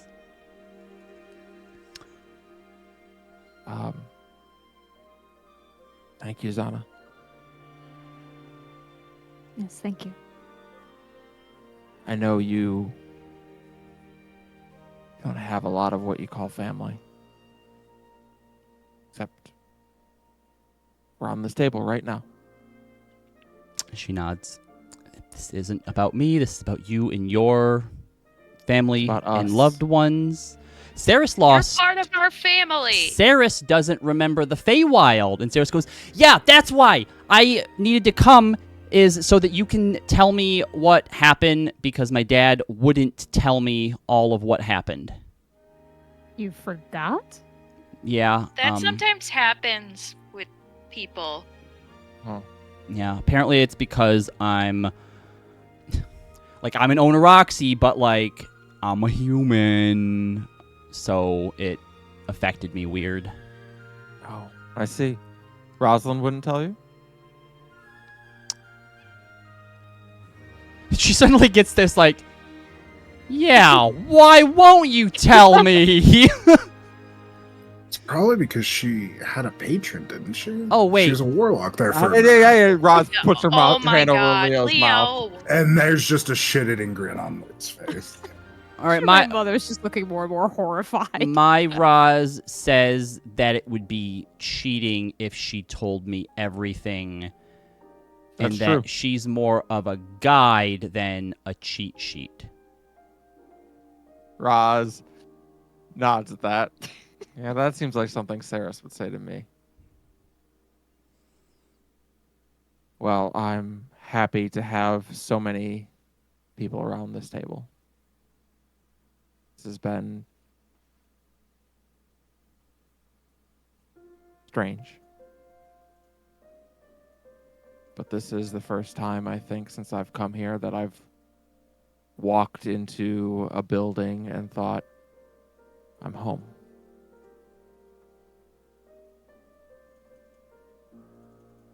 And as is so often the case, home is where there are people waiting to greet you.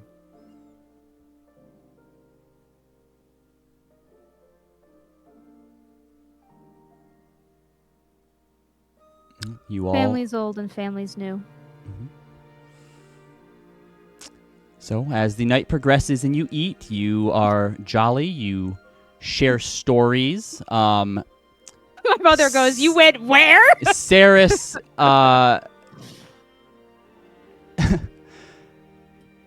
Saris keeps having you tell things to her grandma, and you can tell it's a way for her to see if she can get you to slip up and like mention any more in case there's anything you're missing out. Do you tell her Right. about the Starhopper, or do you leave that out? No, she does not mention that part. Okay.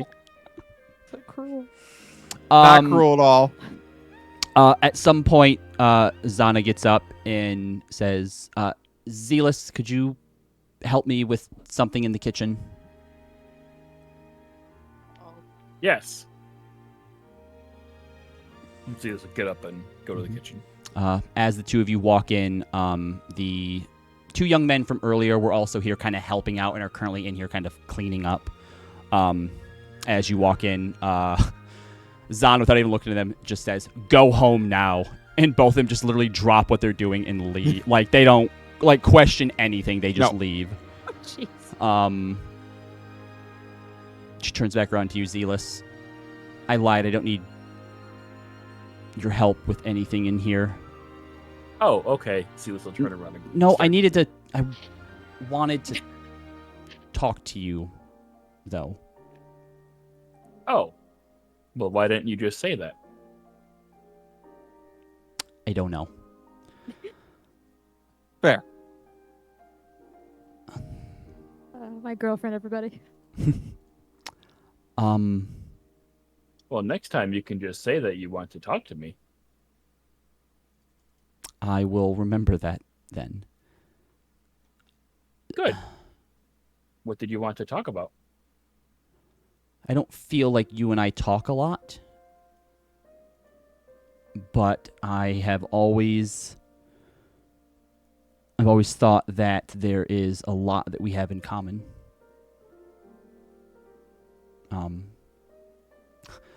I know you joked when we left Trostenwald that you were taking a page out of my book and shutting people out so that you couldn't be hurt. Yes, it appears that was a poor decision. Yeah.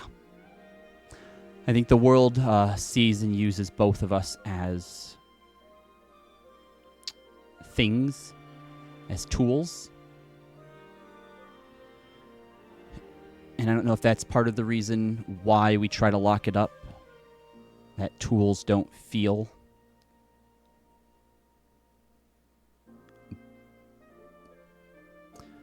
And I just want you to know that you're not a tool. Zealous, you're not a thing.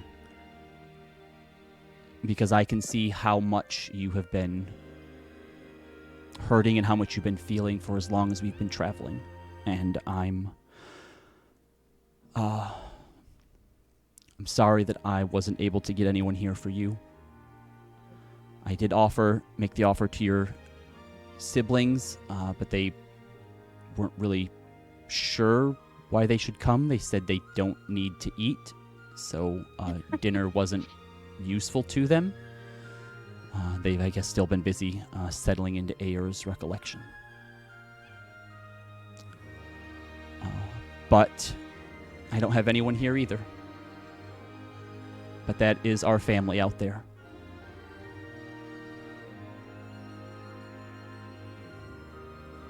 You're not alone.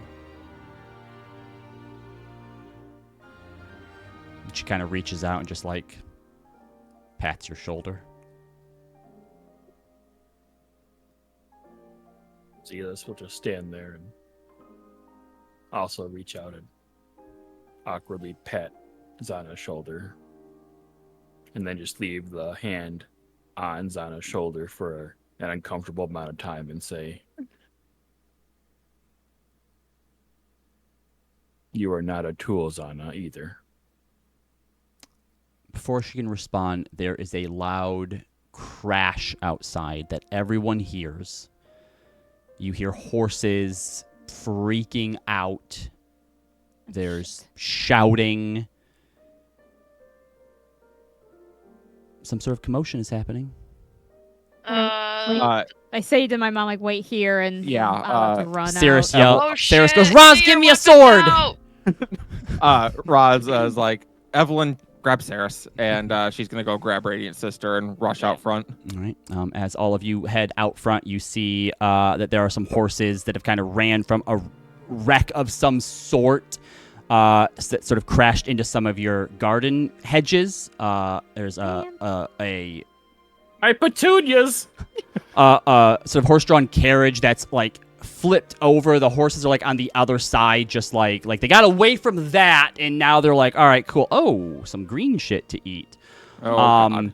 You see that there is a dwarf who's arguing with a tabaxi woman. There's then a half-elf and a gnome who seem to be picking up some of the stuff that had spilled out of it. The tabaxi's like, I told you should have just gotten someone to drive us. You have never been good with handling horses. First of all, they were going to charge us double what it would have been otherwise, and it was fine. I didn't know that these horses were crazy. I don't think they've been trained in any shape or form. All of you immediately recognize Runar, Neose, Jekyll, and Olan, the coin accord. Okay, it is the coin accord. Okay, Yep. okay. And as all of you start to come out, they turn and look and go, we are at the right place! Zealous! And they all just kind of push Zealous' past petunias! all of you towards Zealous and sort of gather around him and begin sort of hugging him in a big group hug. Sorry, we're late. We got the the message from your friend pretty late, and when she said she was inviting us to your manor, you didn't tell us you had a manor. Kind of a new thing. Yep. And This is the first time I have stayed here. That's a lie, though, Zealous. Deception.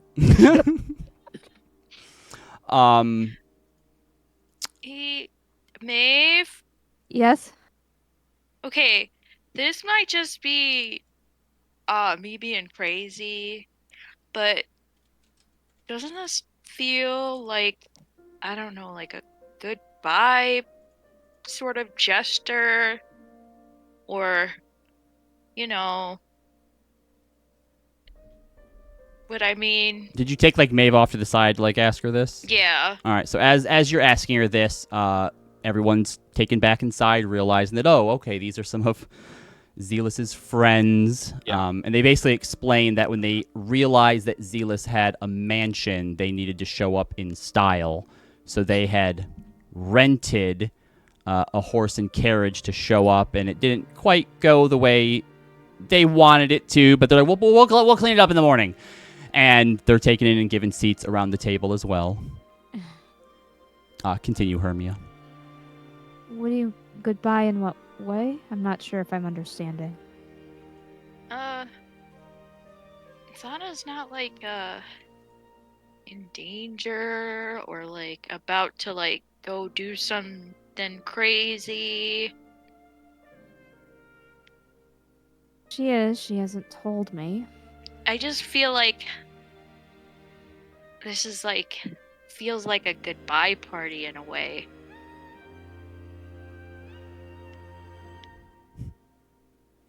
I don't know. I mean, can it could be nothing. I could just be crazy, Maeve. Can I make an But insight check, Robbie? Something? Maybe see if she's okay. Sure, make an insight check. I don't know if it's Definitely put something on Xana we can track. that would be good. 26. Where's our air tags? Ooh, that is pretty good. I will say with the bit that you've interacted with her tonight, it's definitely a bit out of character. However, based on some of the previous conversations you've had with her since she's been with the group, you know that she doesn't have a good sense of who she is when she's not pretending to be someone else. Yeah. And it's been very difficult for her to figure that out. And tonight seems like a pretty big breakthrough in that direction. And there's no evidence that you've seen otherwise to suggest that she has some other motives beyond that. With 26, here, let me do a little quick roll for her. Okay. I think a moment that's still painted very fresh in your mind because it happened like only 24 hours ago was not even just in dangerous moments or battle moments. You have never not seen Xana ready to act at a moment's notice. To her, there's no such thing as a down moment or safety. Something could always happen. She was trained to be prepared for everything. Mm-hmm. And in the far realm, when that god shown itself, she was nothing. In that moment, in the face of that terrible being, had you not sprung to action to shake her out of it, she would have just watched oblivion come for her. Are you saying that to say that might be translating to current actions right now? That could have been a catalyst for what she's done tonight. Yeah, that makes sense. Mm-hmm. I was also going to say, too, that this idea of she's not really sure who she is, so she has invited other people's family to kind of almost figure out what her own place in a family unit could feel like. Maybe, yeah. But I'll nod to Hermia. I, of course, will be checking in on her, and I'm hoping she'll stay here tonight. But I will say that I think Xana is acting mostly off because I think for the first time in her life, she has experienced something that she didn't have a plan for. And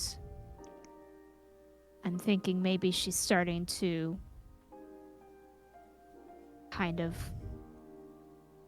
figure out maybe what life means when you have limited time, or what family is, or just even herself, who she really is.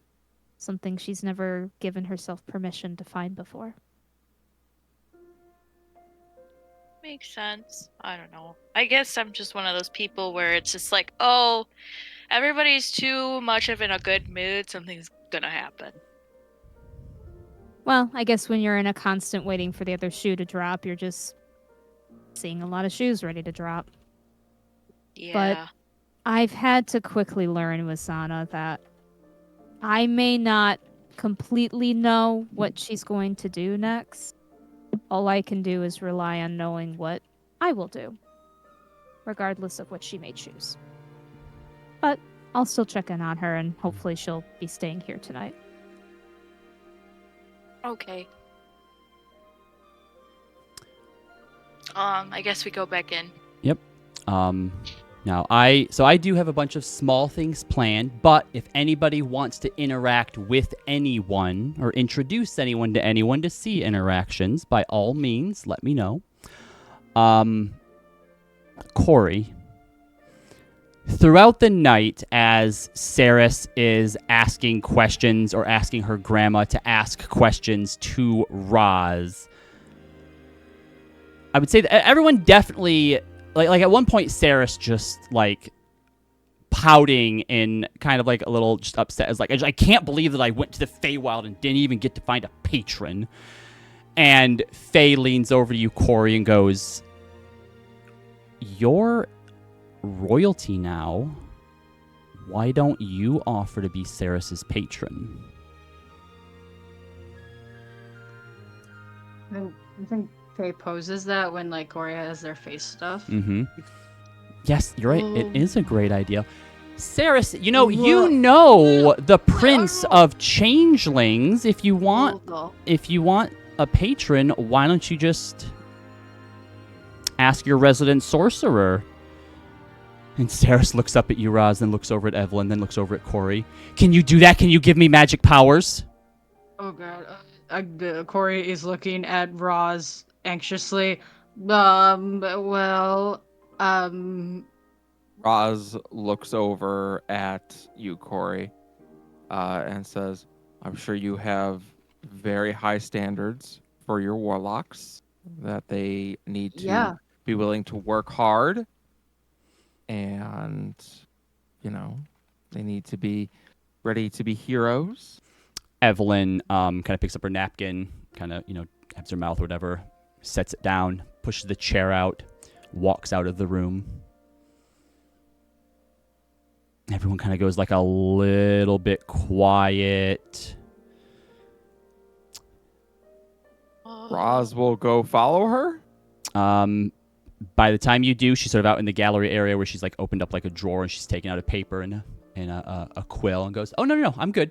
Comes back in, sits back down next to Saris and goes, "A proper warlock has a contract with their patron, so let's work out these details."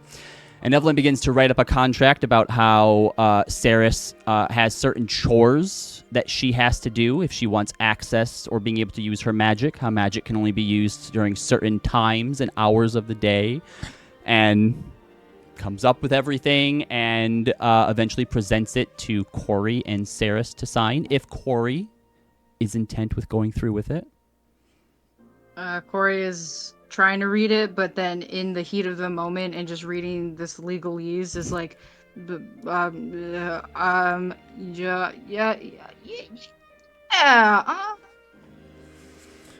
Essentially, what it comes down to is it's really just a contract that says that she will do the things that is asked of a girl her age by her parents and grandparents and neighbor, Mr. Andron Chance, and in return she will get 2 cantrips. I think illusion specifically, nothing like damage or anything like that. Yeah, I think she would get like minor illusion and prestidigitation or something. Prestidigitation, thaumaturgy is a possibility. Yeah. Corey goes to write and goes, and I look at Saris. Could you, does Rosalind have anything to add or anything, she wants to ask me? Because it's a contract and stuff, and technically she's in your legal party. Roz looks so proud of you right now. Can I see the contract? Sure. And she sits here and like her nose kind of scrunches as she's looking through it. She's like, no, I don't understand what any of this means. All right, you're good? You're fine then? No, but precipitation sounds really good. I can make people poop their pants with it. And then you watch as Evelyn goes, no, you're right. We're going to change that one. Message cantrip. Oh. Yeah, Roz says it's good. Okay. Yeah. I want a renegotiation every 6 months. This is like Evelyn the puts D&D that in equivalent. there. This is the D&D equivalent of like a kid getting a cell phone. Mm-hmm. Yeah, kinda. A little bit. Yep. Isn't Sarah 6? Corey goes, why don't we renegotiate when you're 18? That's too long. No, Oh, I that's think- like no time. I think a renegotiation every year on her birthday. Evelyn goes, that sounds good. Fine. Corey signs it like an autograph to Saris. And Saris puts her signature on it. Giant C, E, backwards R, E, S.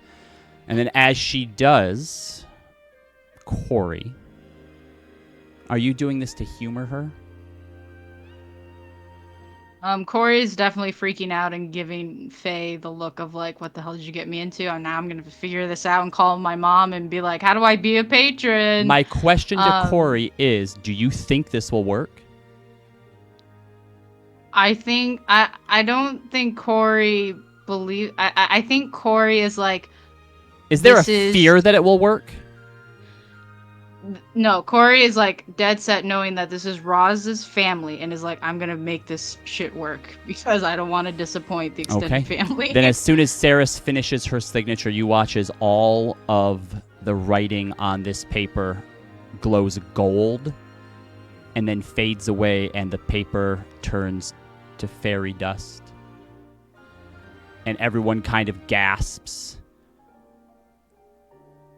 And then Saris runs out of the room. Roz takes a breath and follows after her. Before you can, you hear in your head, can you hear me? Does this work? You can reply to this message. It works. I hear you. She comes back in. I'm a warlock now! That you are. And she starts making minor illusions, which are basically just like colors and shapes right now. She's not super great at it. And Corey, as you're kind of like sweating bullets right now, Niase comes up behind you and puts her hands on your shoulder and goes, oh, you're such a good influence on her. It's so cute to see you like this. And she kind of gives you a tight hug and goes, you're going to make a great parent one day. The two of you, I can see it. Thanks. Wow. Ha ha ha. I just go to Hermia. What was that supposed to? I didn't think that would actually work. Am I a patron now? Yeah, you're lucky. I had to eat mine. Yeah, had to eat the contract. Oh. That's a new bit of Hermia lore that we didn't know, and I love. That's Hermia doing deception. Leo, at some point during all of this, Halesna has slipped out. You didn't notice. You know, her and Triv have been here. They've been chatting with everyone and talking and whatnot, but sort of in the moment here, as you kind of sit back and think of like where you started and where you've came now, because it's sitting around a big table like this with a bunch of people, you know, enjoying a meal isn't necessarily new for you, but the way you used to do that was a lot different than the company you have here. And as you're kind of looking around from person to person, you realize that Halesna's chair is empty.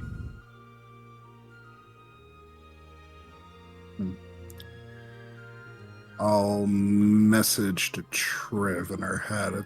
Did you see where my sister went? Triv, who has like a mouthful of like mashed potatoes sitting across from you, goes, like, swallows. I'm right here. You could have just asked me. You don't have to show off with your weird magic, which, by the way, a 6-year-old can do. So good job. Evelyn goes, Triv. Sorry, Leo. Roz, I don't like this. Evelyn goes, what? Being kind and respectful to people? Yes. I feel like Roz is just seeing this and is like literally just reliving memories from home of like, yeah, that's about right. Yep. Trev goes, no, I don't. No, I maybe she just stepped out. It's gotten loud in here, and she kind of like motions over to the coin accord, who have gone through like 4 bottles of wine already, but who are hitting it off with Cordelia quite well. She's like, well, I didn't realize that commoners could be this entertaining. And Hermia yells at her, Mom. She's like, sorry. You're not supposed to call people commoners. All right, That's well, rude. I'm sorry. Just, you're right. You're not That's sorry. No, I am. You're right. I am sorry. All right, I'm trying. Manners aren't good with Feywild people, are they? I think it's just rich people, Leo. Did you want to go and look for Helesna? Yeah, I'll politely dismiss myself and go look around the grounds for her. Make an investigation check.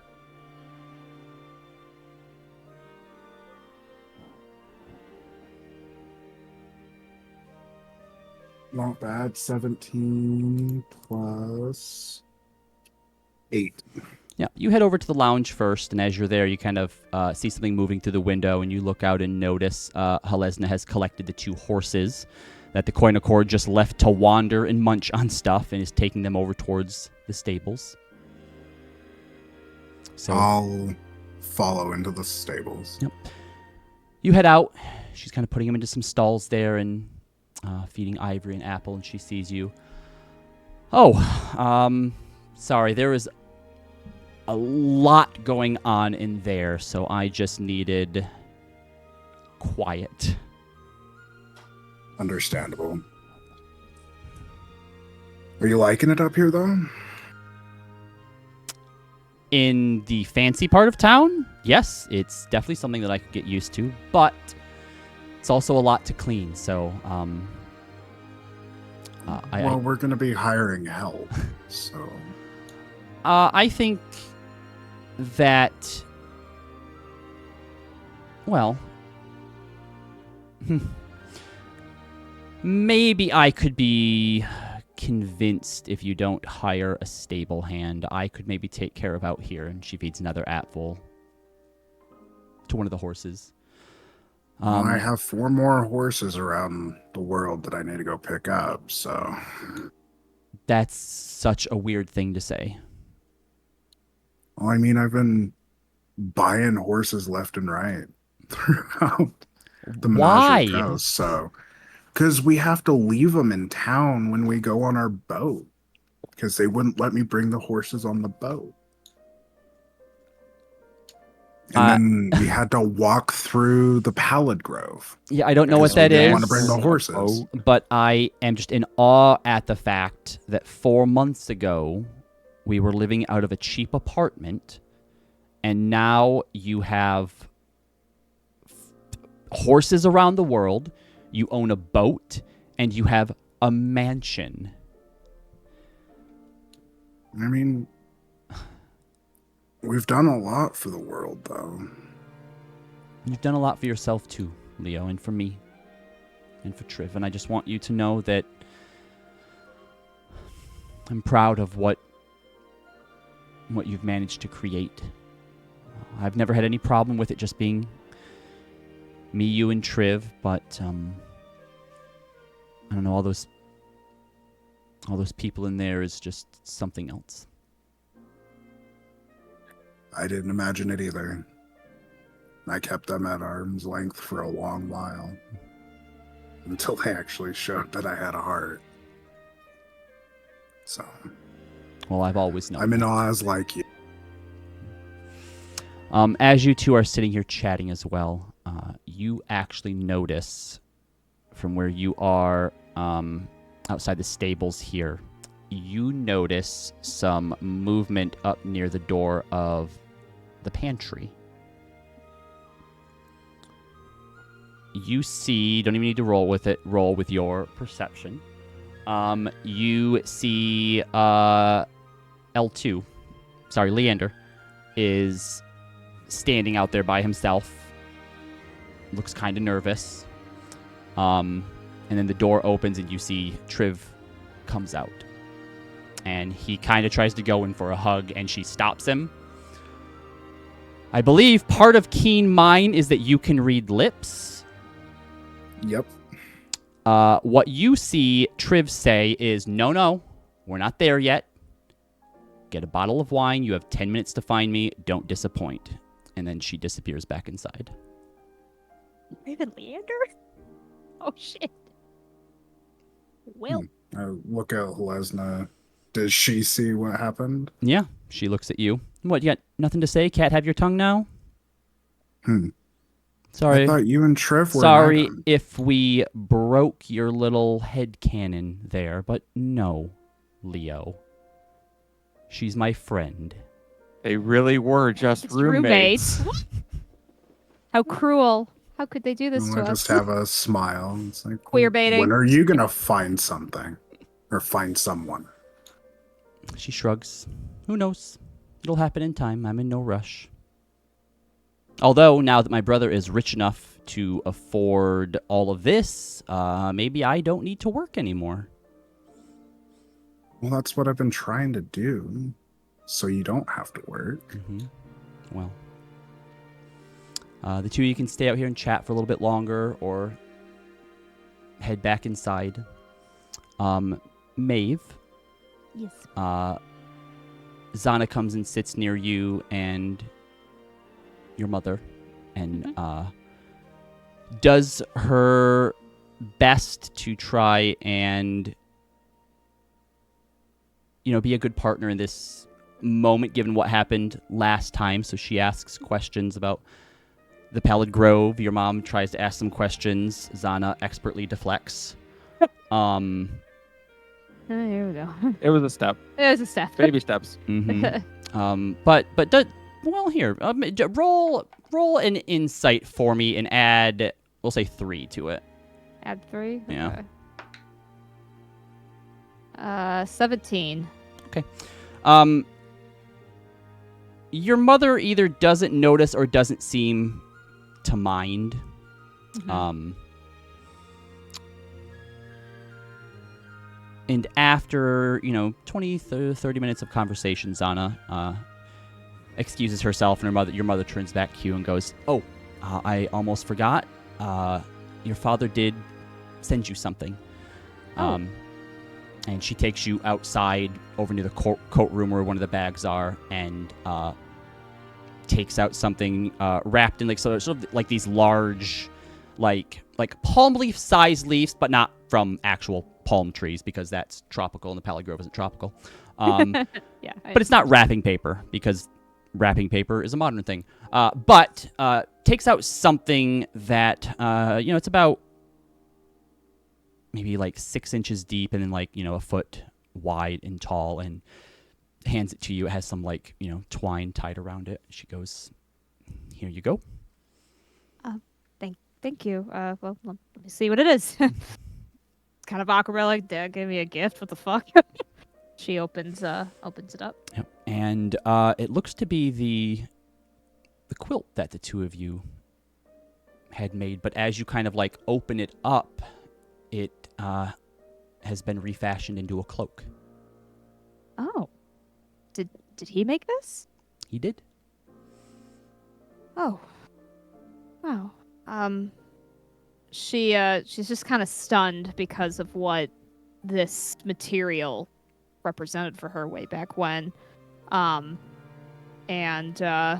she kind of looks it over and chuckles. And he still kept some of my amateur stitching, I see. She nods. I asked him if he, wanted me to say or tell you anything or deliver a message or whatnot, but he said he would screw it up or really didn't know what to say, and it's fine. We all have to start with small steps. I mean, you wouldn't know it, but a week ago, Xana wouldn't have made a speech like that. So we all have to start from somewhere, I guess. well, there may be more like it, and due to his just everything that happened. Now he's no longer involved in any of the politics of the Grove or council dealings in business, so he'll probably be finding ways to occupy himself. Well, that's good. He was always very talented at sewing. She puts the cloak on and just kind of is like, how do I look? It maybe clashes a little bit with your usual Blues. blues and your usual style because of the quilted pattern, but it fits well, and it'll definitely help keep you warm in colder climates. Good. Thanks for coming, Mom. I know traveling is kind of it must have been a weird request. I walked through a tree and I was here, and she just points like out the door. This place is a lot. But I'm glad that I came. Rexxentrum is certainly a lot. Was there a time limit to everyone staying here, or what? I'm not sure. We were just invited to dinner and told that they could get us here pretty quick. So Fair enough. I guess they'll send us home probably the same way, but there's no rush, at least in my case. Good. Well, Rexxentrum is busy, but it's interesting. I can give you a little tour maybe tomorrow if you're still here. But the other thing I wanted to know too is I know a method to send a letter to Chandra quickly. Well, someone else will have to cast the spell, but if you it's a spell where you basically deliver a box to someone and you fill it with something. I'm going to be writing a letter to her if there is anything you want to give or send to her. She thinks about it. Yeah, I think there is. I mean, it's back in the Grove. So maybe, I guess maybe another time, or if I visit again. I mean, I could see if I can do the spell a couple times. I can send the box to you and you put it in the box for me. If that's possible, that would work. Yes. Good. Yeah. Unfortunately, we don't. Caelan's very busy, so now I suppose is not the time to meet him, but hopefully another time. All right, so the two of you rejoin for dinner. Another hour or so passes. People are starting to get definitely very full. Saris has passed out in Roz's lap. Okay.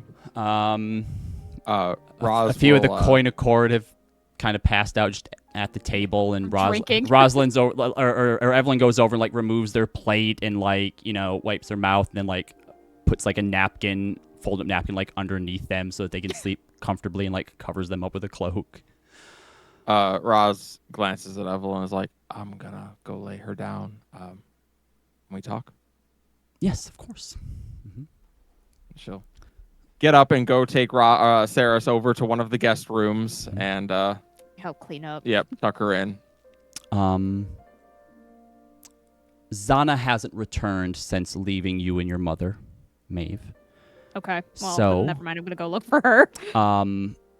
So we'll give Rosalind a chance to talk to Evelyn, Maeve a chance to find Xana, because we are very, very close. So if anybody's super tired, needs to go because they have a normal job in the morning, by all means, if you need to, Understood. go ahead. But we might go just a little bit over so we can get these last two things in here.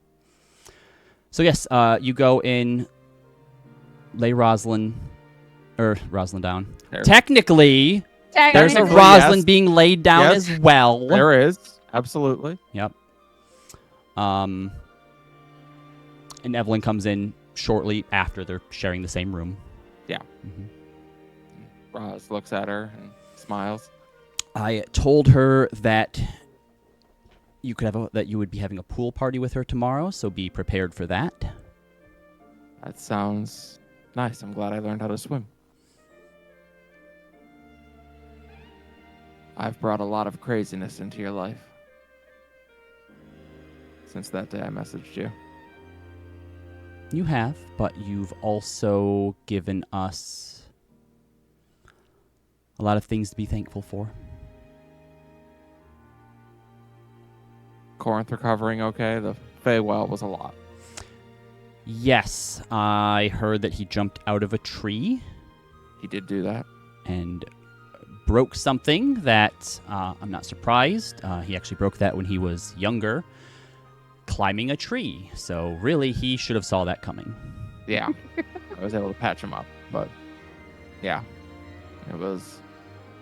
I very much more like Saris's new patron than I did her prior one. He didn't sound so bad. He sounded like a character. He was fine.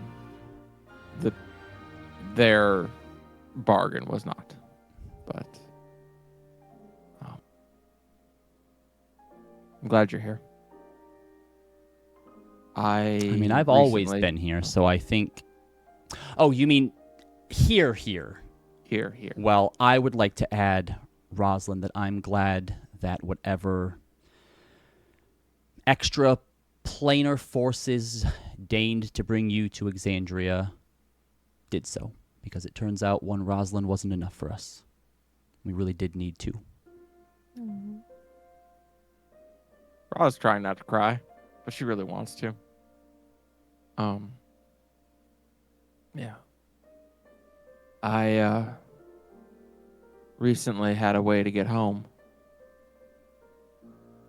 but it wasn't the right way home. So I gave it up. And I think I'm going to be here for a while. Well, I know a few people who are going to be better off because of it. I'd like to come see Western at some point. I've already given you the invitation. Well, I'm letting you know that I'm going to be taking you up on it pretty soon. I want to meet Selena. And, apologies as she scrambles for the name, Aaron. And Andorin. That's going to be an experience. Well, that's good, because if you're staying for any extended period of time, I would probably ask him if you could use his guest room. That's also going to be an experience. Did you mention to her who Andorin is to you? Okay. So yeah, she's like, all right, I mean, he's a good man. He's a character for sure.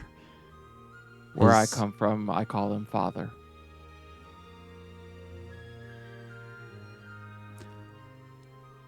I'm your mother as well. Yeah. Though, as I understand it, you've recently started dating a woman in my home.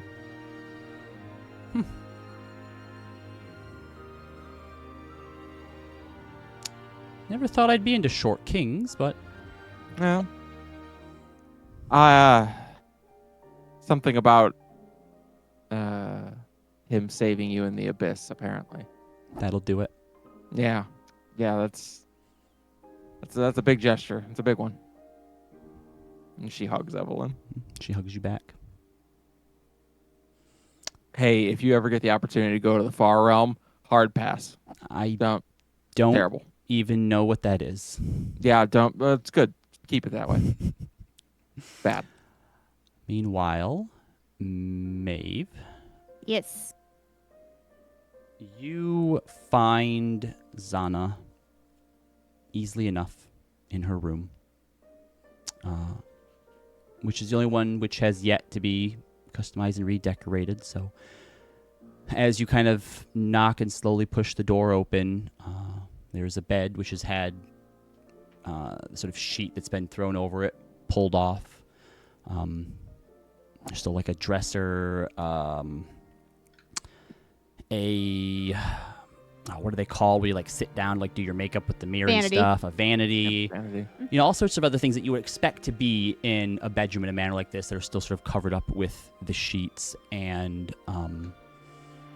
sitting on the bed facing the door, you see her sitting there in the dark, still. Are you okay?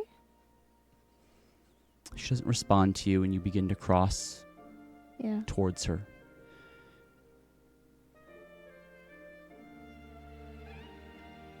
You can see that she is trying to manage her emotions, but there is a clear panic that you're able to pick up on.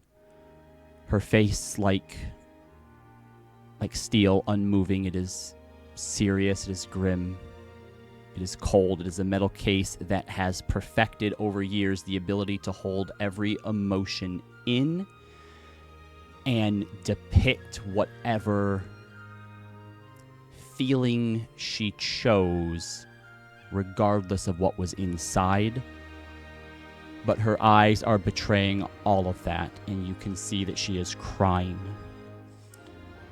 Just through her eyes, the rest of her face unmoving, and as you get closer and sit down next to her, she says, I keep seeing him, and I see all those people out there relying on us, and you're relying on me, and I don't know why it feels so different, but I can't lose you. You're not. I'm right here. You're right here. You can't hurt us here. Not anymore. She's gonna take her hand and just kind of scoot closer and sort of like a you are not alone kind of feeling. Mm-hmm.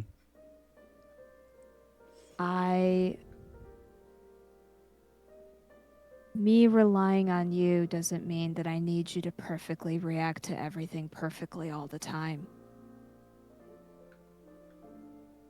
It means that you're here, and you have been my rock for such a long time in all of this.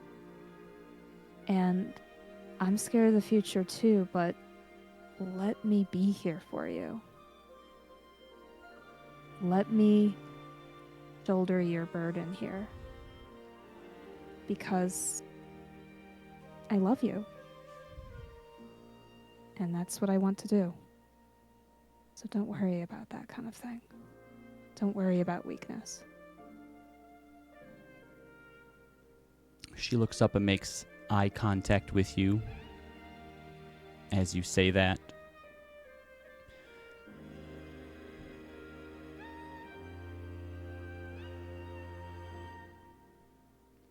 Her mouth opens, but she can't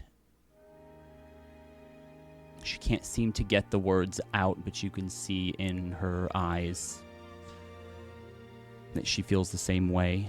And as the two of you hug and embrace, she spends the next hour or so silently crying with you before the two of you will eventually fall asleep. I will give her some of the sleepy potion that I got to try to help with that. But I tell her that I will be here for the entire night. Mm-hmm. So even if she wakes up, I'll be there for it. It's not a problem. And that's where we'll go ahead and end tonight's session. I did it! Oh, Robbie, that was so sweet. Yeah.